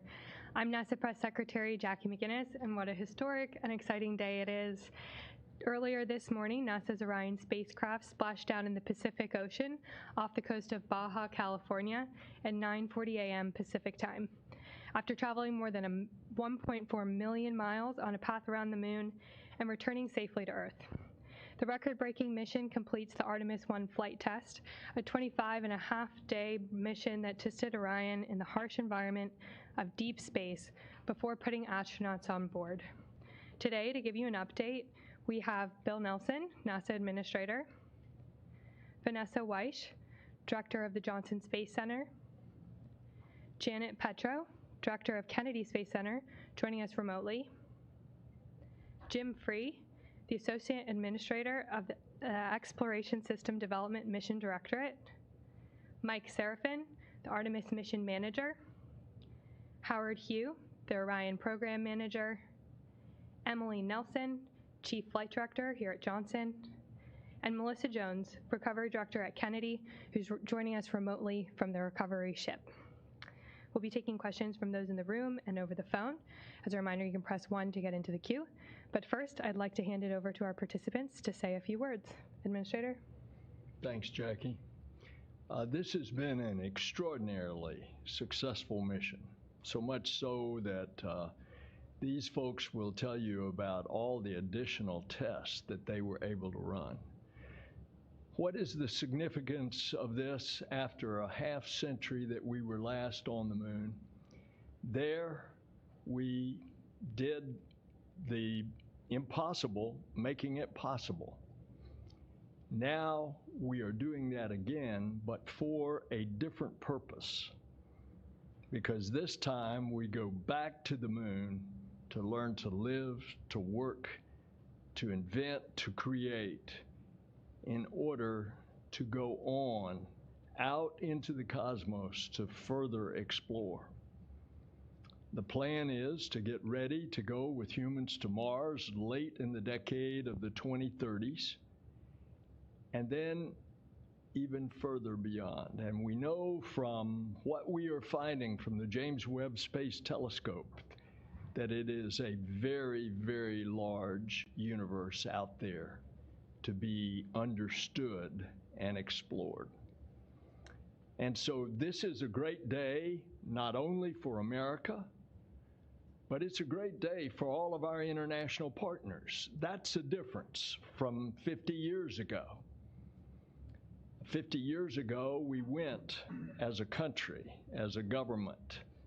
Today, we go with not only international partners, but also commercial partners. And so it is the beginning of the new beginning, and that is to explore the heavens. Thanks, Jackie. Thank you. And now Vanessa Weish. Well, thank you. You know, Administrator Nelson, I completely agree with you. This mission was just, flawless. Just cannot thank our teams enough. You know, our teams here at Johnson Space Center, along with our other sister centers across NASA and NASA headquarters. It took all of us to make this mission possible. Here at NASA's Johnson Space Center, I'm just so very proud and thankful of our flight control team that did a wonderful job making sure that this vehicle was able to do all of the maneuvers, to go outbound, to do its flyby, to go further away than any other human-rated spacecraft, and then to come back. That takes a lot of different people to make that happen. So I also want to congratulate our Orion program led by Howard Hugh and all of the people that are a part of that, as you mentioned, Lockheed Martin, as well as ESA and Glenn Research Center, and then supporting them right here at Johnson, our great engineering team, our human health and performance team, our safety mission and assurance teams, as well as our teams that support our systems engineering and integration that help with the beginning plans, architectures that were part of making all of this possible. And then the testing that's being done and has been done. And I also want to thank our teams out at White Sands who are continuing to do testing for Orion. This mission is a great success for us.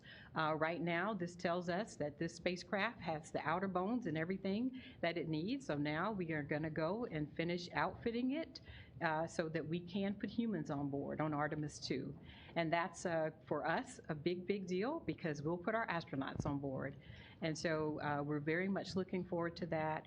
And I just want to say again, congratulations to the entire team. Thank you, Jackie. Thanks, Vanessa. Next up, we have Janet Petro joining us from Kennedy.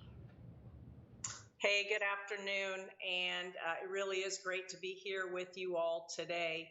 You know, Kennedy Space Center was there at the very beginning of this journey with Charlie Blackwell Thompson as the launch director. And here we are at the end of the mission. I think you're going to hear from Melissa Jones, who is the recovery team lead ground systems here at KSC as well. You know, and that launch campaign was not easy. There were a lot of setbacks, but the collective team really relentlessly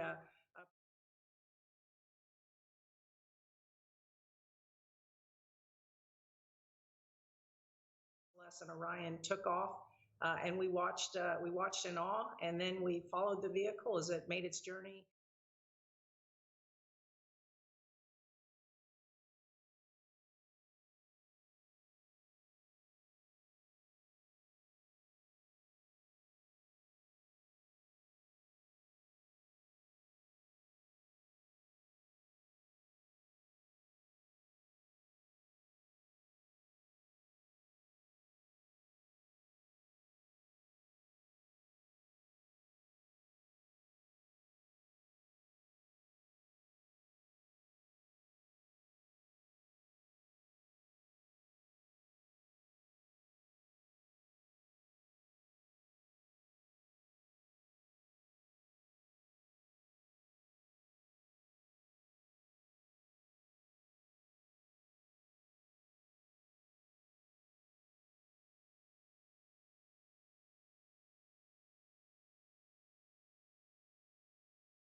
Good afternoon.